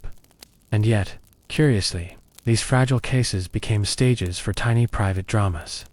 One lady might weep quietly over a wilting Osmunda regalis, fretting that the leaf curl reflected some flaw in her own spirit, while another might proudly boast of coaxing a delicate trichomones from near death into triumphant moss-lined life. There were even fern show competitions, where judges would peer into these glass sanctuaries with the seriousness of art critics, marking points for symmetry, color, cleanliness, and the rarity of species on display. To lose a fern show was to experience real social embarrassment. One could recover from a misplaced fork at dinner, perhaps, but a failing fern was harder to explain. Meanwhile, in public spaces, the fascination with ferns took on even grander forms. Botanical gardens across Britain saw a surge in construction of dedicated fern houses, glass-roofed halls, where crowds wandered beneath artificial waterfalls, stepping stones, and lush misted canopies. Queen Victoria herself was known to frequent such displays. In places like Kew Gardens and the Liverpool Botanic Garden, ferns weren't just presented, they were curated into living dioramas, complete with interpretive signs, romantic pathways, and sometimes even live musicians. Sunday strolls through fern houses became a fashionable family activity, and newspapers published excited reviews of newly acquired specimens from New Zealand or South America. For the British Empire, ferns offered a chance to demonstrate not only the reach of its botanic imperialism, but also its refined sense of beauty. Ships would return from tropical colonies with live fern cuttings wrapped in damp moss, protected from salt air by ingenuity and sheer botanical devotion. Collectors proudly displayed these foreign ferns as trophies, living spoils of empire nestled between their silverware and Shakespeare volumes. But not all fern mania played out in drawing rooms and exhibition halls. Some of the most ardent fern enthusiasts, often women and young girls, formed informal fern clubs, meeting in one another's homes or at local churches to exchange cuttings, compare scrapbooks, and gossip over tea, while surrounded by their pressed botanical companions. These clubs could be surprisingly formal in structure, with officers, treasurers, and rules of conduct. Members might pledge to refrain from discussing politics or men, devoting their attention instead to the noble study of the vegetable kingdom. And yet, the social life of a fern club often had more complexity than met the eye. For unmarried women, especially those in towns or isolated country villages, fern gatherings offered rare spaces of social agency, a chance to speak, to teach, to organize, and to be recognized outside of the rigid bounds of marriage and motherhood. In the privacy of these meetings, some women even used the language of plants as a coded means of personal expression. A particular fern, subtly passed in an envelope or marked in an album, might signify a secret affection, a political idea, or a shared grief, too sensitive to name aloud. Ferns, with their rich symbolic heritage and visual subtlety, became the perfect medium for such unspoken conversations. As the 1870s wore on, however, the fern craze began to shift in tone. What had once been thrilling now risked becoming passe. The upper classes began to move toward orchids, palms, and carnivorous plants, flora, with more flamboyant traits or connections to more distant, exotic locales. Ferns, once the daring frontier of domestic science, were now seen by some as quaint, even old-fashioned. Still, their hold on the popular imagination lingered. Children's books featured fern fairies and enchanted grottos. Ladies' magazines continued to offer patterns for fern embroidery, fern stencils, fern lace. The humble frond was burned into the Victorian mind, but a backlash did emerge. In a particularly biting editorial, published in an 1881 issue of the Gardener's Monthly, one critic lamented that the fern has been made to bear more foolishness than any other vegetable of the age, blaming it for encouraging idle behavior, pseudoscience, and what he described as the feigned accomplishments of ladies of no real learning. Whether in jest or genuine irritation, his words reflected a growing cultural fatigue. Some architects even began removing fern motifs from new designs, replacing them with cleaner, more geometric patterns aligned with the coming arts and crafts movement. Yet ferns refused to disappear entirely. Their deep roots in both natural history and personal identity gave them a strange staying power. Retired fern hunters wrote memoirs about their youthful expeditions, often elevating their memories with the warm glow of nostalgia. In some cases, former fern enthusiasts became serious botanists, their early romanticism maturing into rigorous academic study. A few even lobbied for fern conservation, having watched certain native species dwindle due to overcollection and urban expansion. By the end of the century, the great fern craze had faded into a gentle cultural background, no longer front-page news, but never quite forgotten. It had seeped into the wallpaper, the sketchbooks, the stories whispered by grandmothers, the dry, papery artifacts tucked into old encyclopedias. And in that quiet persistence, the Victorian fern found its final metaphor, a bold flower, flaring briefly before dying, but a shaded, secretive plant that unfurls slowly, silently, and never quite lets go. By the waning years of the 19th century, as the Victorian era crept toward its dusk, the mighty fern witch had once held court in glass palaces, domestic parlors, and poetic hearts began to retreat quietly into a kind of ornamental obscurity.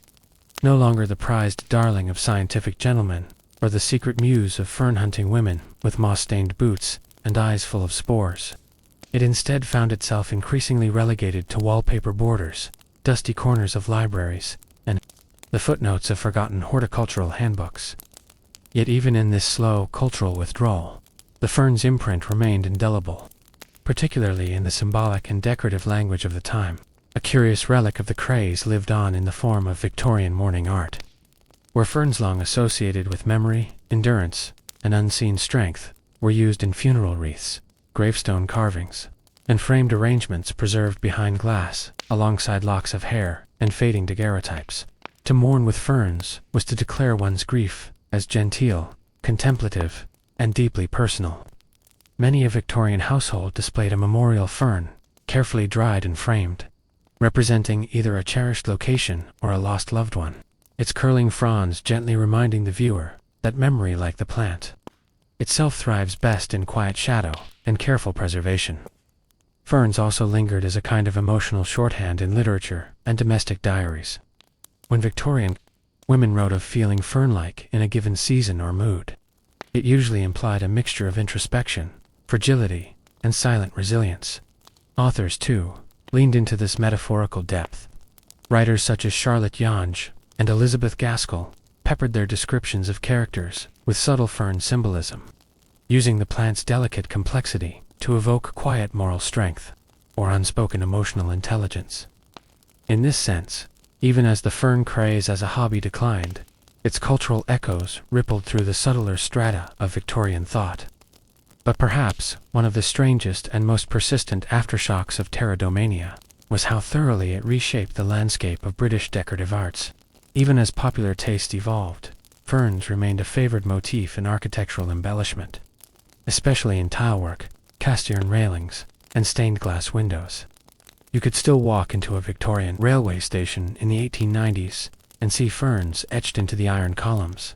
You could sip tea in a seaside pavilion and gaze at fern patterns swirling through the painted ceiling, as though the building itself had once wandered into the woods and returned draped in moss and shade. Textile designers, too, refused to give up the fern, even as Art Nouveau swept across Europe with its undulating lines and floral decadence. It often borrowed from the earlier fern-based aesthetic, blending naturalism with fabrics, wallpapers, and upholstery still featured ferns in graceful repetition, speaking to a shared visual language that had been so thoroughly established during the height of fern madness that it could not be easily undone. The middle class, ever aspirational, clung to fern patterns as a quiet nod to a more genteel past, even as they updated their furniture or electrified their homes. And what of the women who had once braved thickets, hillsides, and muddy dells in pursuit of the elusive polypodium or the rare hart's tongue? Many of them grew older, their albums gathering dust on the shelves, their treasured scrapbooks fading, But others passed down their passion in subtler ways, not through lectures or society meetings, which were increasingly dominated by men with academic credentials, but through bedtime stories, hand-labeled herbariums, or whispered lessons in the meaning of leaf shapes and root structures. A child might learn from her grandmother how to spot a maidenhair in the wild, not for science or sport, but as a small act of remembrance. In this way, the fern transitioned from cultural phenomenon to quiet legacy. But despite this softening presence, there were a few fervent holdouts, diehard fern lovers, who refused to let go of the full spectacle of pteridomania.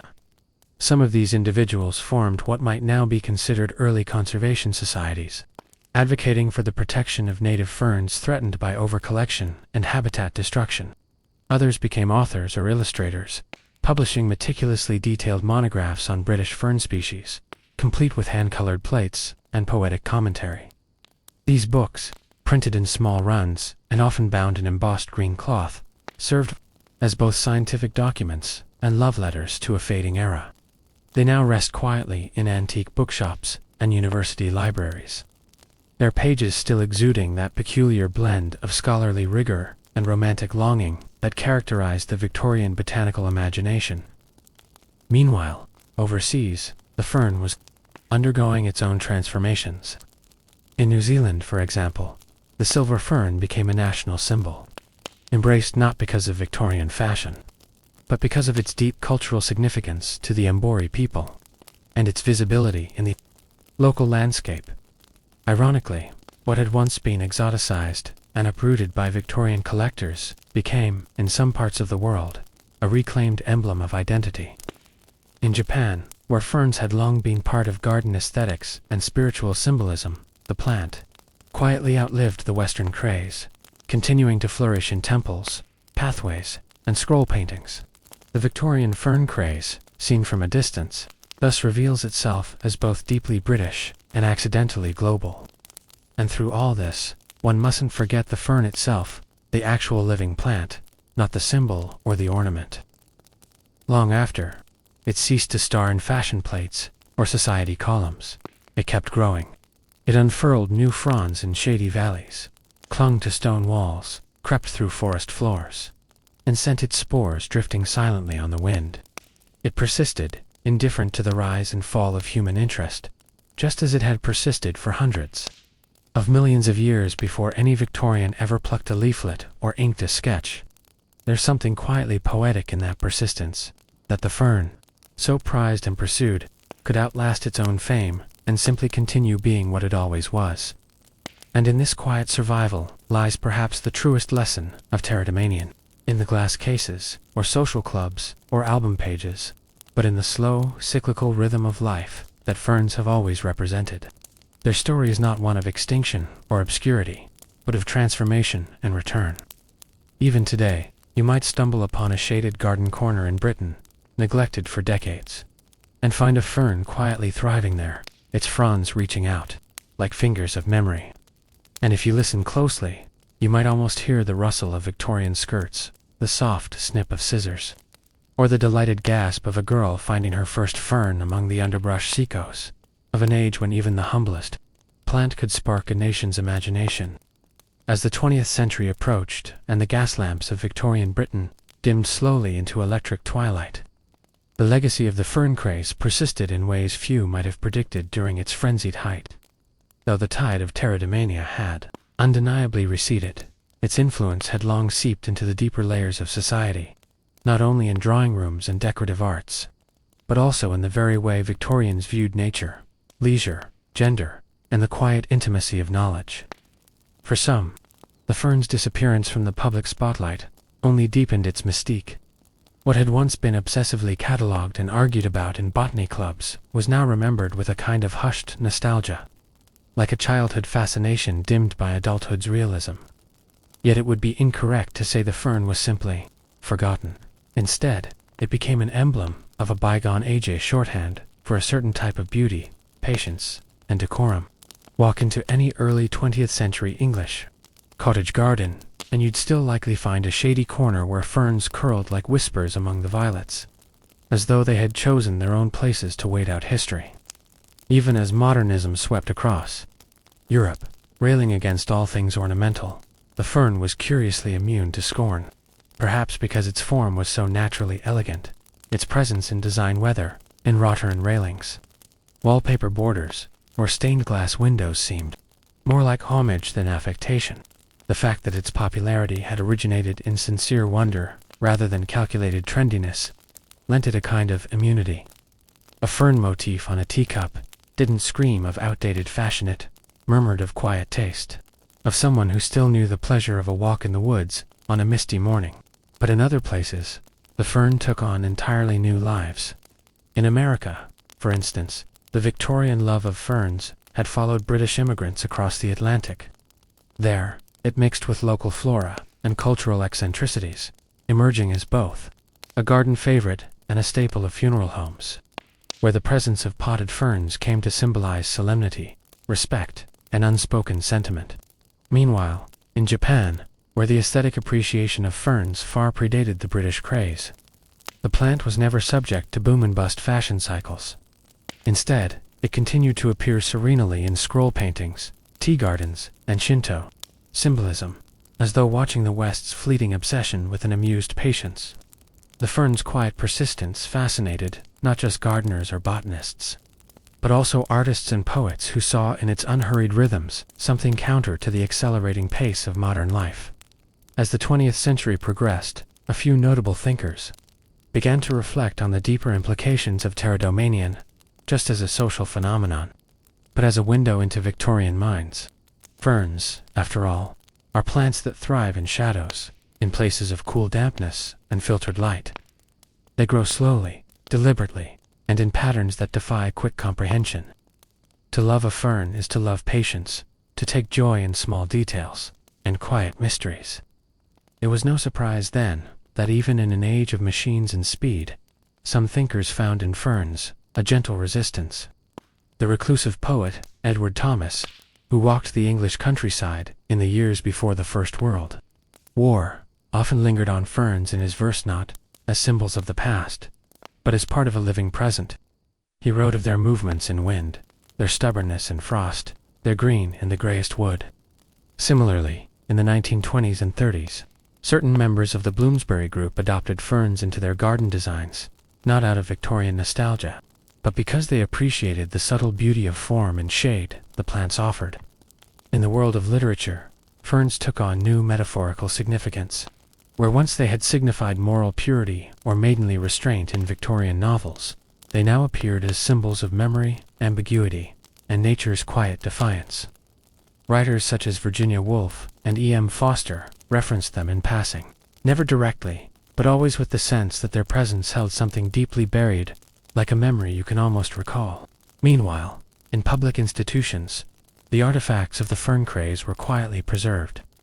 Herbarium collections in universities held thousands of meticulously pressed and labeled specimens, many of them still bearing the initials of long dead women who had once combed the countryside with tweezers and notebooks.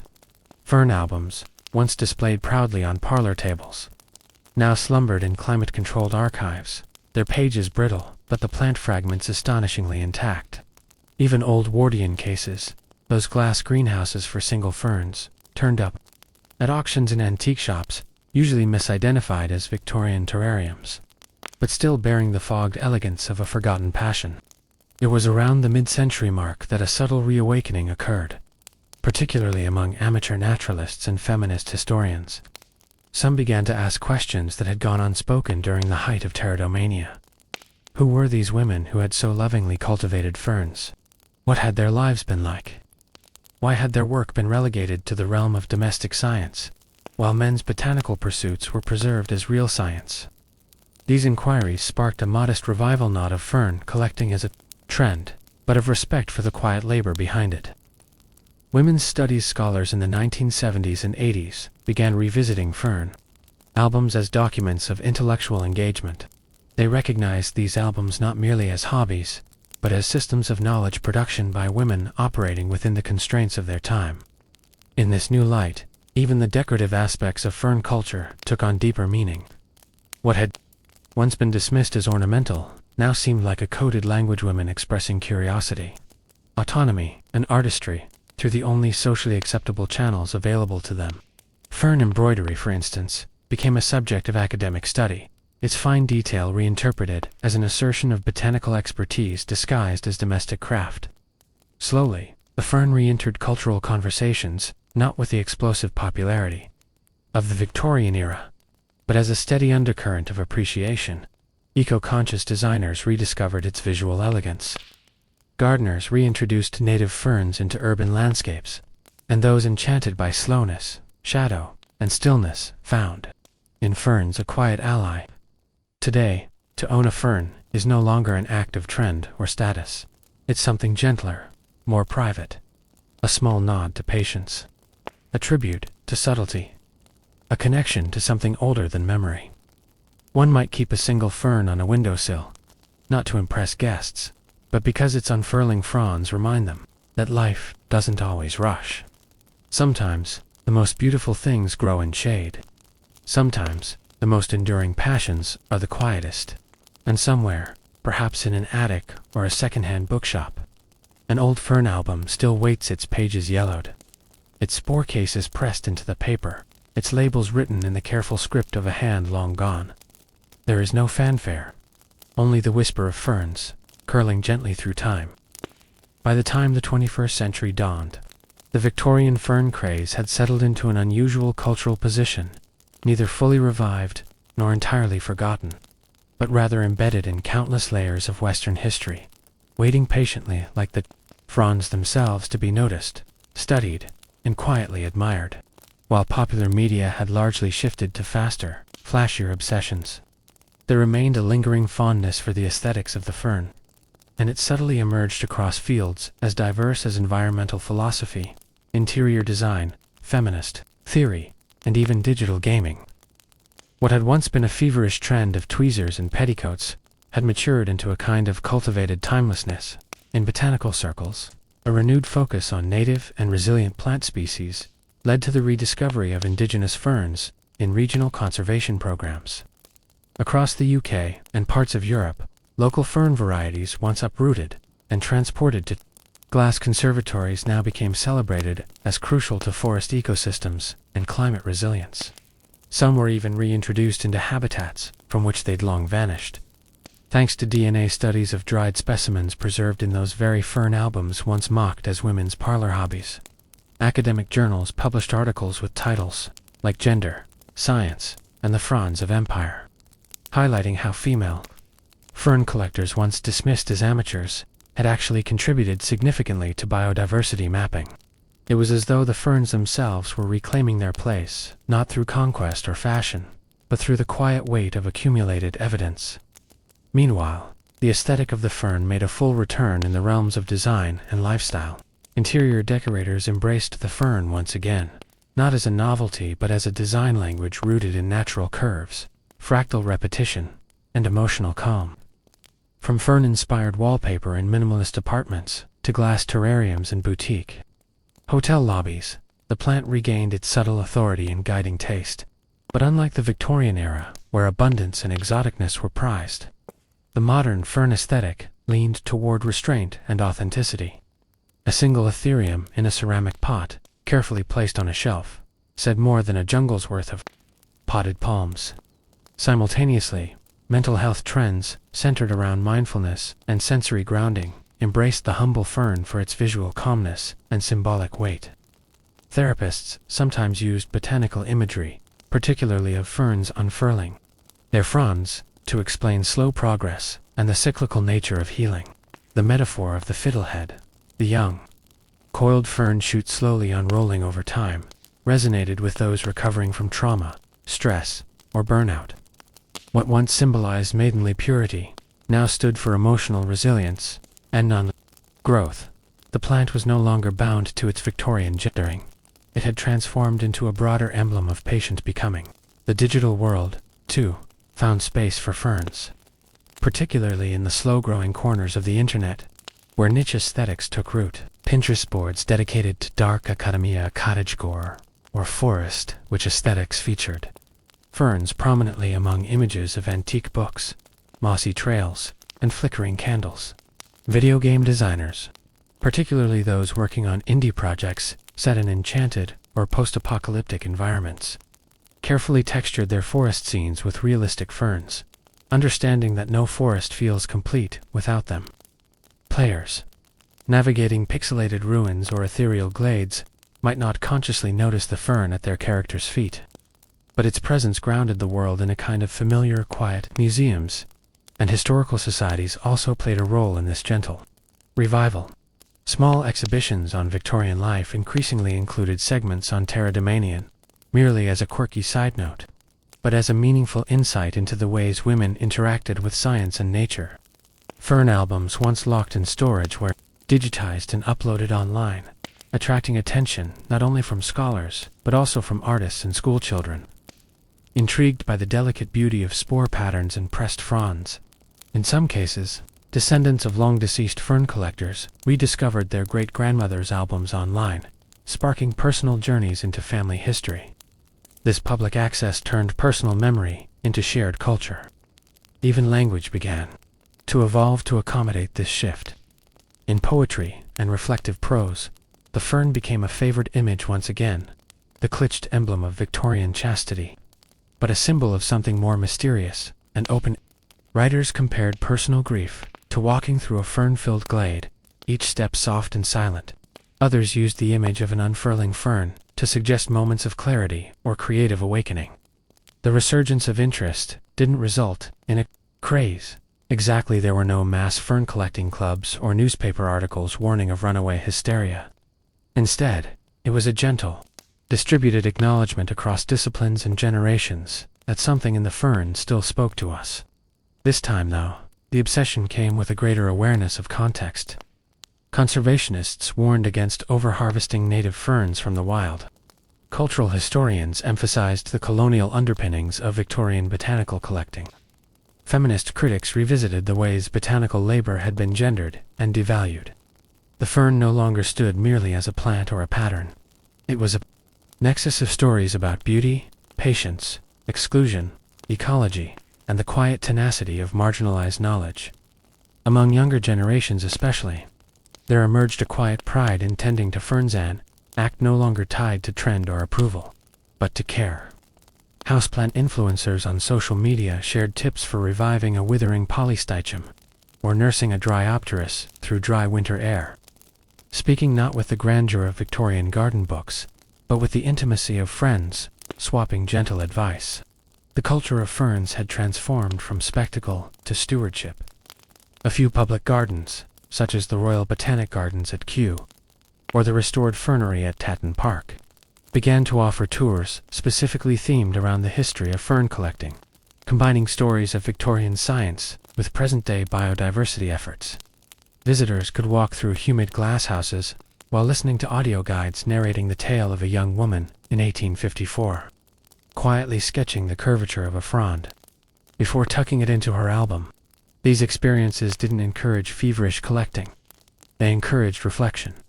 Reflection on how we see nature, how we classify and value knowledge, how something as seemingly trivial as a potted fern can carry the echoes of empire, gender, class, and curiosity. In this quieter era, the fern didn't need revival in the way Victorians understood revival. It had simply been waiting in the background, as it always had, unfurling, enduring, unassuming. The miracle was not that ferns had returned, but that we had finally learned to look at them differently, not as trophies, not as symbols, but as companions, living reminders that slowness is not stagnation, that beauty does not require spectacle, that even in a world of instant communication and fleeting trends, there remain quiet patterns worth tracing, and stories that curl gently outward from the past, still opening. As the modern world settled further into its digital rhythms and increasingly urban landscapes, there arose an unexpected renaissance, not just in appreciation for the natural world, but in how historical passions, like Victorian fern collecting, could serve as quiet resistances to the relentless speed of contemporary life. The fern, ever symbolic of slow growth and subtle beauty, began to represent more than a botanical curiosity, became a metaphor for slowness itself. A deliberate pace in a time that often rewarded the opposite. Those who returned to ferns did so not to chase novelty, but to anchor themselves to something enduring, something rooted in quiet corners of cities across Europe and North America.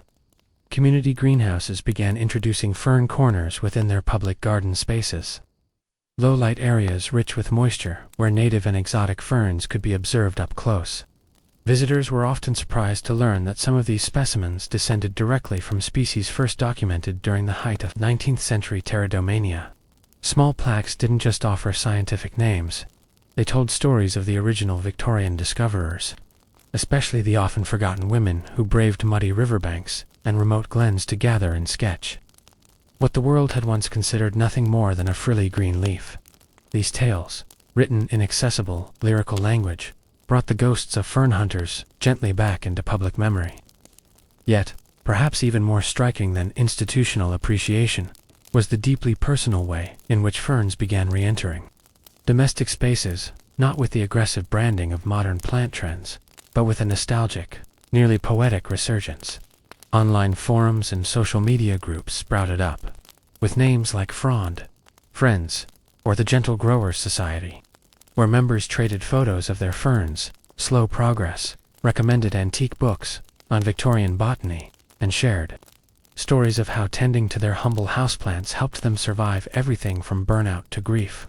Many members were young millennials and Gen Z, particularly those disillusioned with fast fashion, rapid consumption, and the digital noise of influencer culture. To them, adopting ferns wasn't about trendiness, but about reclaiming a small corner of their lives from the relentless churn of productivity. Some even took to reviving old practices once dismissed as eccentric or outdated. Fern albums made a curious return, albeit updated for the times. Instead of pressing fronds between pages of Victorian scrapbooks, modern fern lovers used handmade journals, eco-friendly paper, or even digital art tablets to sketch their observations. Some included scientific annotations, others preferred reflective prose. A few even recorded their fern's growth with daily Polaroid snapshots, pinning them beside pressed petals or found leaves. This fusion of old methods with modern tools mirrored the very nature of the fern, itself ancient in lineage, adaptable in form. Fern walks also made a return, though now they served dual purposes, as ecological education and mindful exercise, in rural parts of Scotland, Wales, and the Pacific Northwest. Guided walks through woodland trails focused entirely on the identification and appreciation of ferns. Unlike typical nature hikes, these walks emphasized stillness and close observation. Participants were encouraged to kneel, to smell the soil, to look not at the sweeping vistas, but the leaf litter and shadows where ferns quietly thrived. For many it was the first time they'd noticed these plants, at all how they grew in clusters beneath trees, how their fronds coiled tightly before revealing themselves in elegant spirals. These walks were often paired with storytelling sessions, drawing from both Victorian journals and indigenous lore, reminding participants that ferns had been important symbols across cultures, representing new life, hidden wisdom, or endurance through adversity. In places like New Zealand, for example, Mbori traditions surrounding the silver fern were respectfully included, emphasizing a broader and more inclusive understanding of what ferns had meant to people long before pterodomania. Museums, having seen the quiet uptick in public interest, expanded their exhibits. Institutions that once relegated fern albums and plant presses to dusty archives began showcasing them in elegant glass cases, often paired with immersive soundscapes and period lighting. In one particularly well-received exhibition at the Victoria and Albert Museum, visitors wandered through a recreated Victorian drawing room, complete with fern stands, glass bell jars, and botanical sketchbooks open to half-finished fronds. Soft music played Victorian piano. Melodies and hidden speakers played snippets of diary entries from actual fern collectors. The effect was dreamlike, meditative. It was less a display and more an invitation to remember how wonder once took root in such small, green details. Even literature responded. Contemporary poets published chapbooks dedicated entirely to ferns, their verses echoing the layered, intricate nature of the plant itself. Some poems adopted Victorian constraints like rhymed couplets or rigid sonnet, forms as a tribute to those who first penned odes to aspleniums and adiantums. Others took more experimental forms, arranging lines on the page in spirals, or fractal patterns that mimicked fern growth. Readers responded not with viral enthusiasm, but with gratitude. There was something oddly comforting about returning to language that praised stillness, patience, and overlooked beauty. In education, the humble fern became a pedagogical tool, once again, not just in biology classes, but in interdisciplinary programs linking ecology, history, and gender studies. Professors crafted curricula where students were asked to grow a fern over a semester while simultaneously reading Victorian texts, writing reflective journals, and exploring colonial histories tied to botanical collecting. The project wasn't just about watching a plant grow, it was about understanding how culture, science, and human curiosity are entangled, sometimes literally, in the roots of things we forget to notice. In these classrooms, ferns became both subject and metaphor. And for those less academically inclined, DIY fern kits became available from small-scale plant nurseries. A simple biodegradable pot, a packet of spores, instructions in delicate script, and a miniature booklet on the history of pterodomania. It wasn't a gimmick. It was an invitation to slow down, to participate in a lineage of observation and care, to feel, perhaps, a little less alone in one's quiet attention to something green, silent, and slow. And so, while the Victorian fern craze would never return in its original feverish form, something deeper and more sustainable had taken its place. This wasn't mania. It was memory living, breathing, unfurling in the soft light of kitchen windows and woodland trails, in museum corners and student dorm rooms. It was a culture of care, of long patience, of looking closely when the world demands glances. And in this subtle resurgence, the fern thrived in it as a symbol of fashion or fleeting interest, but as a companion to those who, like it, valued resilience, adaptability, and quiet growth over spectacle. In the cool recesses of shaded gardens, behind the foggy glass of restored Victorian greenhouses, and across quiet internet forums, where usernames bore names like Frond Fanatic 87 and Lady Witherfern, the gentle green tendrils of pterodomanias. Modern descendant continued to stretch forward, curling like fiddleheads toward a new light. But as this fern revival deepened and diversified, it began to raise fascinating questions, not only about nature, but about memory, class, gender, and even empire. What had once been dismissed as an upper-class Victorian quirk, or the overly delicate obsession of parasol-wielding ladies, now revealed itself, under modern analysis, to be something more layered, a cultural phenomenon that held deep, symbolic weight and offered surprising insights into the anxieties and aspirations of its age, in universities and independent journals alike. Scholars of botanical history and post-colonial studies found fertile ground in examining the overlooked legacies of fern fever. One such legacy concerned the vast imperial web through which many new fern species entered British collections. During the height of the British Empire, botany was not a passive science. It was deeply tied to conquest, to exploration, and to the mapping and cataloging of colonized lands. The romantic image of Victorian women daintily sketching ferns in Devonshire glens was only one side of the story. The ferns in their scrapbooks, especially the most exotic and rarefied, originated in the hills of Ceylon, modern Sri Lanka, the forests of Jamaica, or the slopes of New Zealand. They were sent by imperial officers, missionaries, or local guides who often received no credit or recognition for their role in the fern's discovery and extraction. Re-examining these plant exchanges through modern ethical lenses led to a rethinking of botanical history. In certain academic circles, projects emerged to trace the journeys of specific fern specimens from their origins in colonized lands to their final homes in English greenhouses. Digitized herbarium records allowed researchers to map these paths and sometimes even identify the original collectors, many of whom were indigenous or enslaved individuals, who had little choice in contributing to this global fern network. In response, some museums and botanical gardens began issuing updated labels, acknowledging the layered and complex histories behind their collections.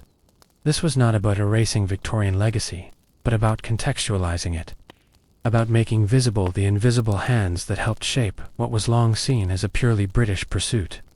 Meanwhile, Gender historians found their own angle of fascination.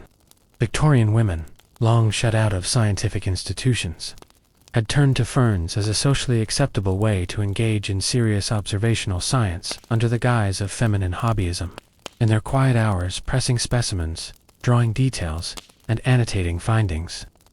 These women created informal networks of scientific knowledge, sharing findings in letters, circulating illustrated albums, and contributing to local natural history societies. Some, like Marianne North and Emily Dickinson, turned botanical observation into artistic or literary expression. And their work is now being reinterpreted as a form of resistance to the gender norms of their time. Fern albums, once dismissed as mere decoration, were reappraised as amateur field guides and coded scientific documents. They preserved biodiversity, recorded local ecological changes, and reflected the observational discipline of their makers.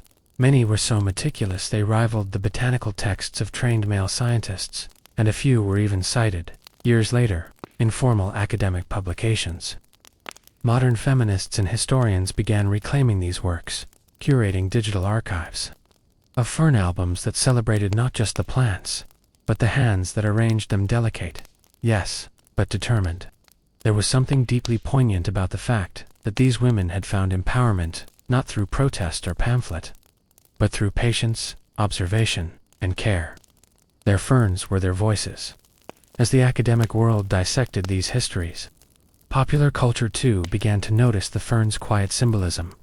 In films and television dramas set in the Victorian era, ferns began to feature more prominently, not just as set decoration, but as narrative motifs. A character nurturing a struggling fern might symbolize her inner resilience. A lover gifting a rare specimen hinted at deeper levels of romantic intent or societal rebellion. Filmmakers, in conversation with historians, learned that to place a fern in a Victorian scene was to evoke more than green aureate, was to nod toward social ambition, colonial entanglement, aesthetic theory, and even spiritual yearning. The fern had become visual shorthand for complexity wrapped in quietness. Even in children's literature, the fern returned not in tales of conquest or magic, but in gentle stories about observation and care. Picture books depicted young protagonists, nurturing ferns in window boxes, noticing their slow transformations, and learning to see beauty in stillness and slowness.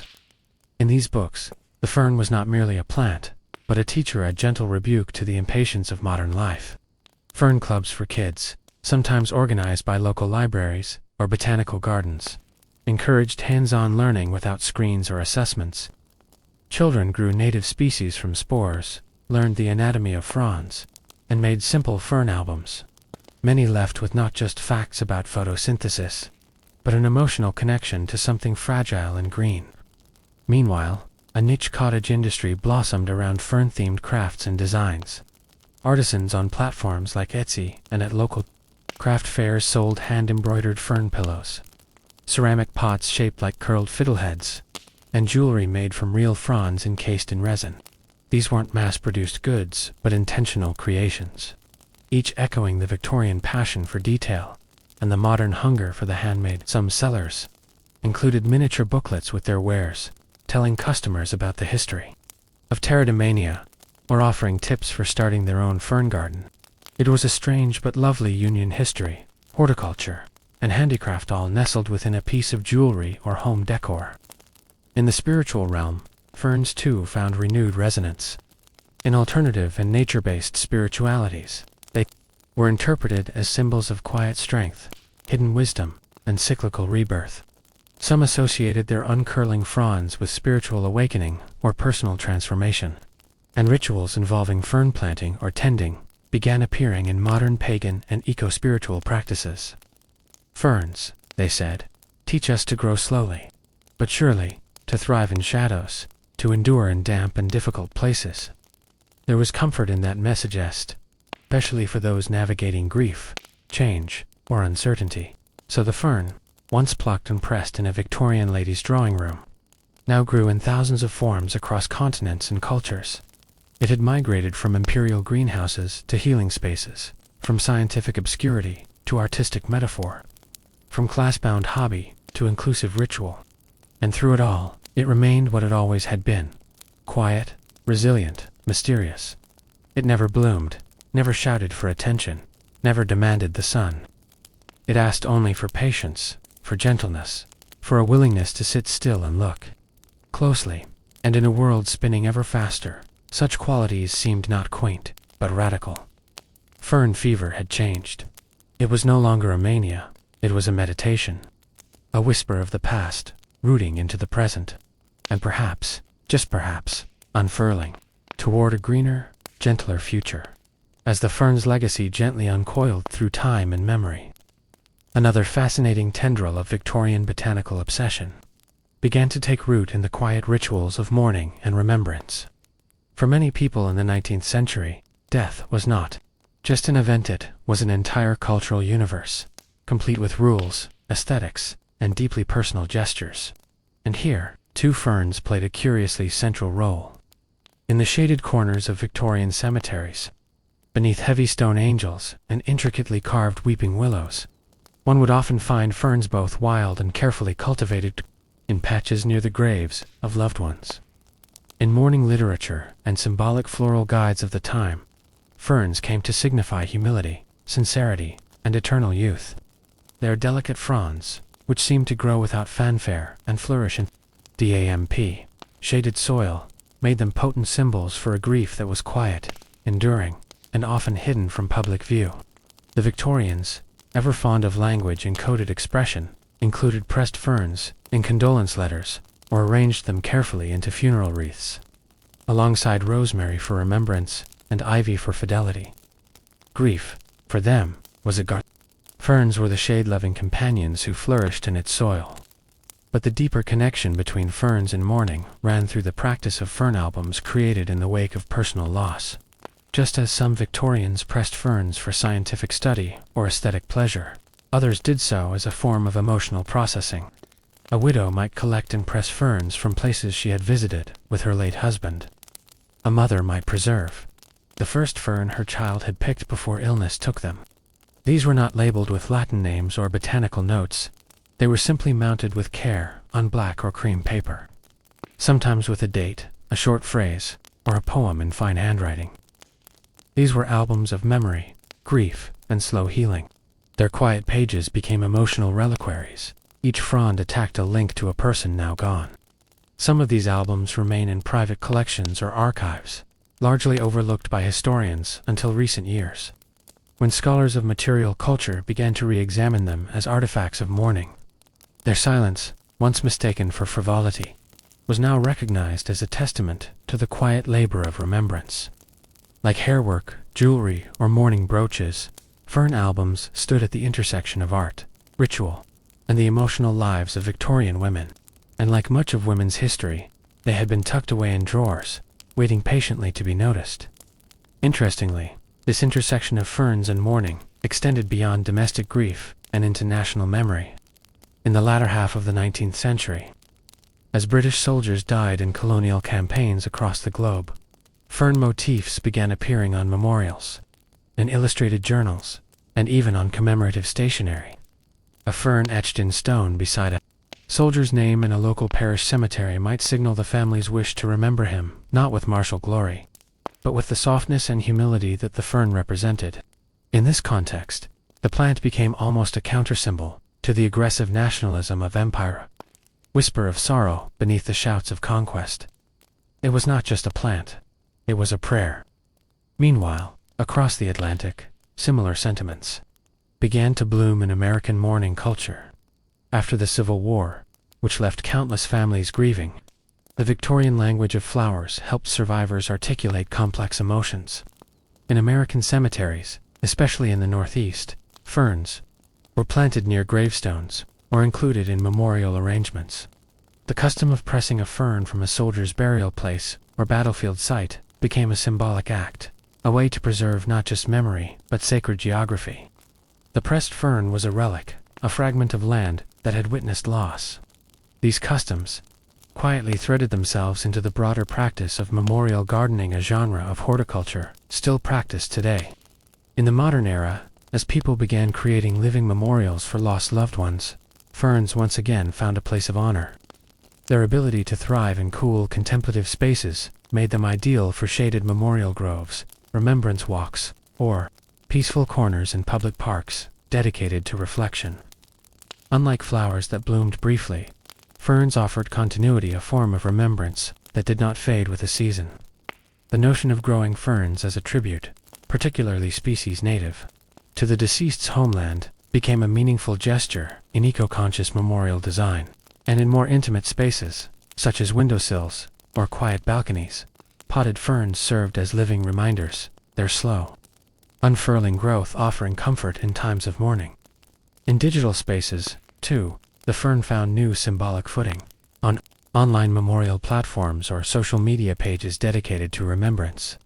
Some users adopted fern imagery to signal ongoing grief or quiet reflection.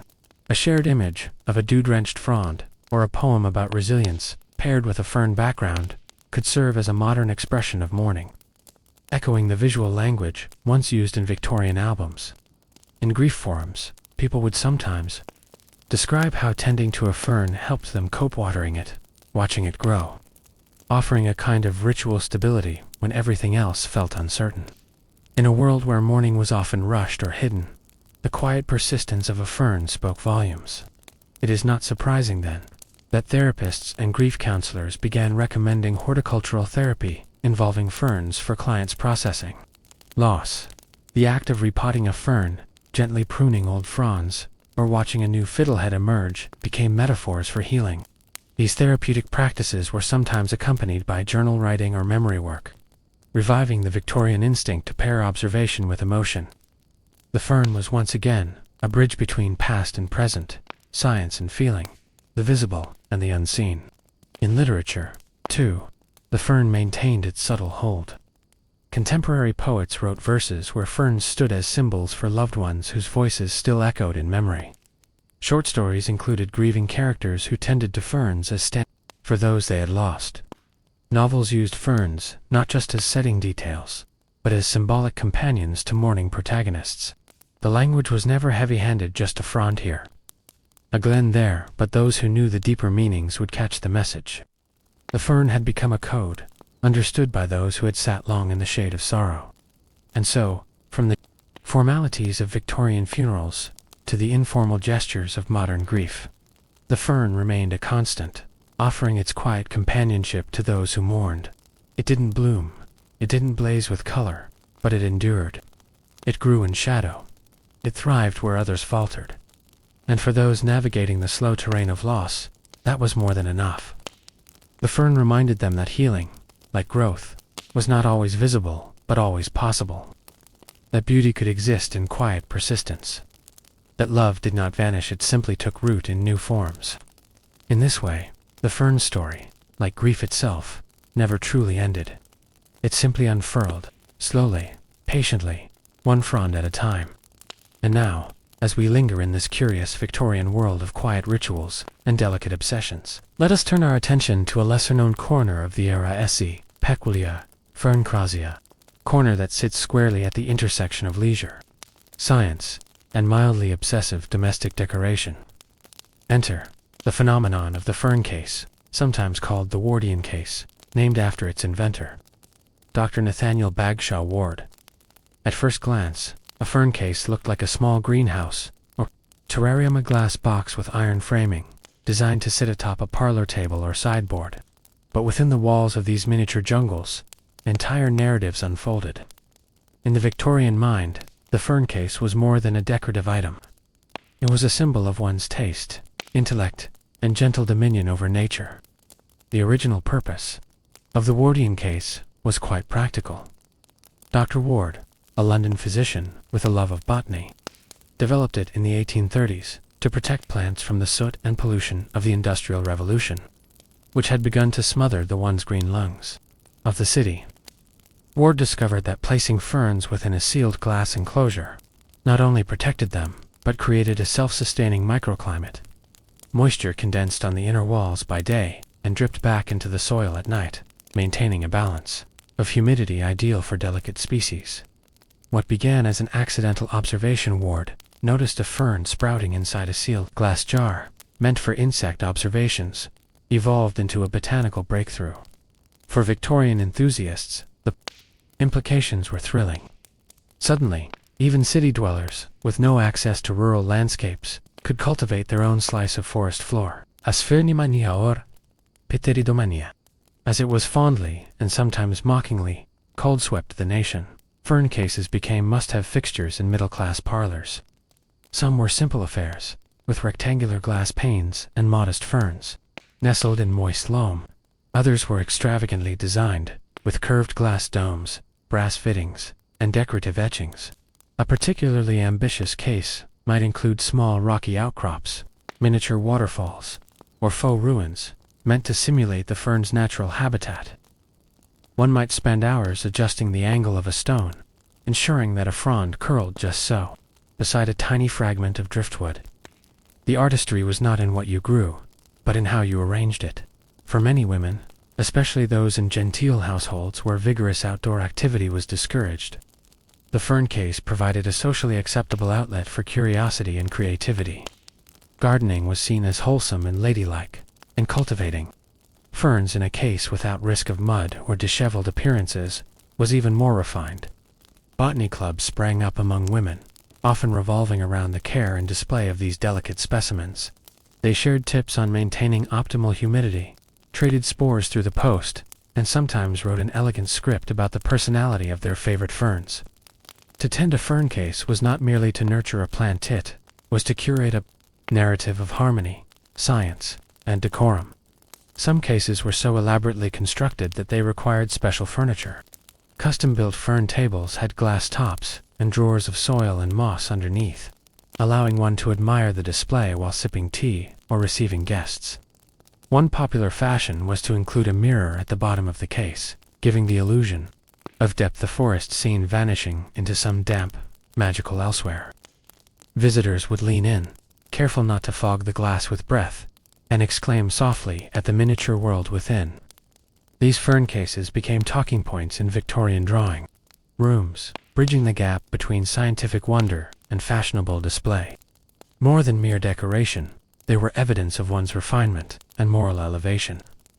After all, to appreciate ferns was to appreciate subtlety. Unlike gaudy blooms, ferns had to be observed slowly. Their beauty wasn't immediate, it was discovered, and that, for the Victorian aesthete, was part of their charm. But fern cases were not just parlor amusements. They had far-reaching consequences in the history of plant transport and colonial botany. Wardian cases, in their more robust and travel-ready forms, allowed the safe passage of living plants over long ocean voyages. Previously, tropical species died en route due to exposure and salt air.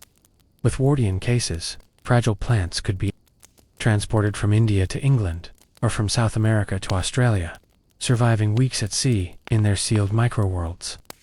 This revolutionized not only the ornamental plant trade, but also the movement of economically significant crops like tea and rubber. So in a strange twist, the same cases that adorned quiet Victorian homes also enabled the spread of imperial agriculture. That a decorative item could also be a tool of empire is one of history's small ironies. Meanwhile, in the average home, the fern case took on a kind of sacred quality.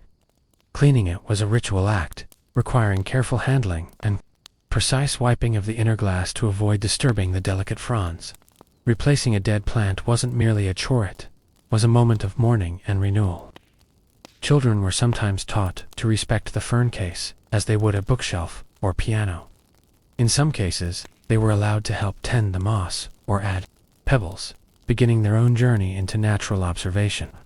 Indeed, for many Victorians, their first brush with scientific curiosity began not in a laboratory, but in the moist interior of a fern case.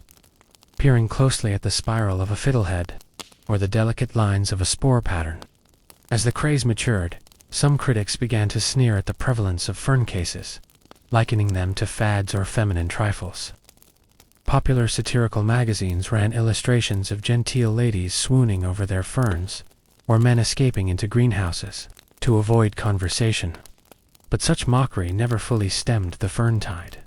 Even those who rolled their eyes at fern mania often owned a small case themselves, perhaps tucked away in a study, where it offered a pocket of stillness in a noisy world. The enduring popularity of fern cases owed much to their ability to combine multiple desires for nature, for control, for beauty, and for knowledge. They were worlds in miniature, contained, curated, and contemplative. Even as scientific botany advanced and fern collecting became more precise, the humble case remained a beloved artifact of the Victorian domestic sphere, and in a way, it still is. Today, antique fern cases are sought after by collectors and interior designers alike. Replicas are sold in garden centers and online stores, marketed as vintage terrariums or heritage plant displays. Modern house enthusiasts, often unaware of their historical lineage, continue the tradition, ranging moss, selecting ferns, and peering through glass at the slow unfolding of green life. The Wardian case may have been born in Suit Street, London, but its legacy unfurled far beyond, touching lives in drawing rooms, colonies, and classrooms alike. And through all of it, the fern remained quietly central, humble, ancient, and enduring, its fronds whispering secrets to those who slowed down enough to listen.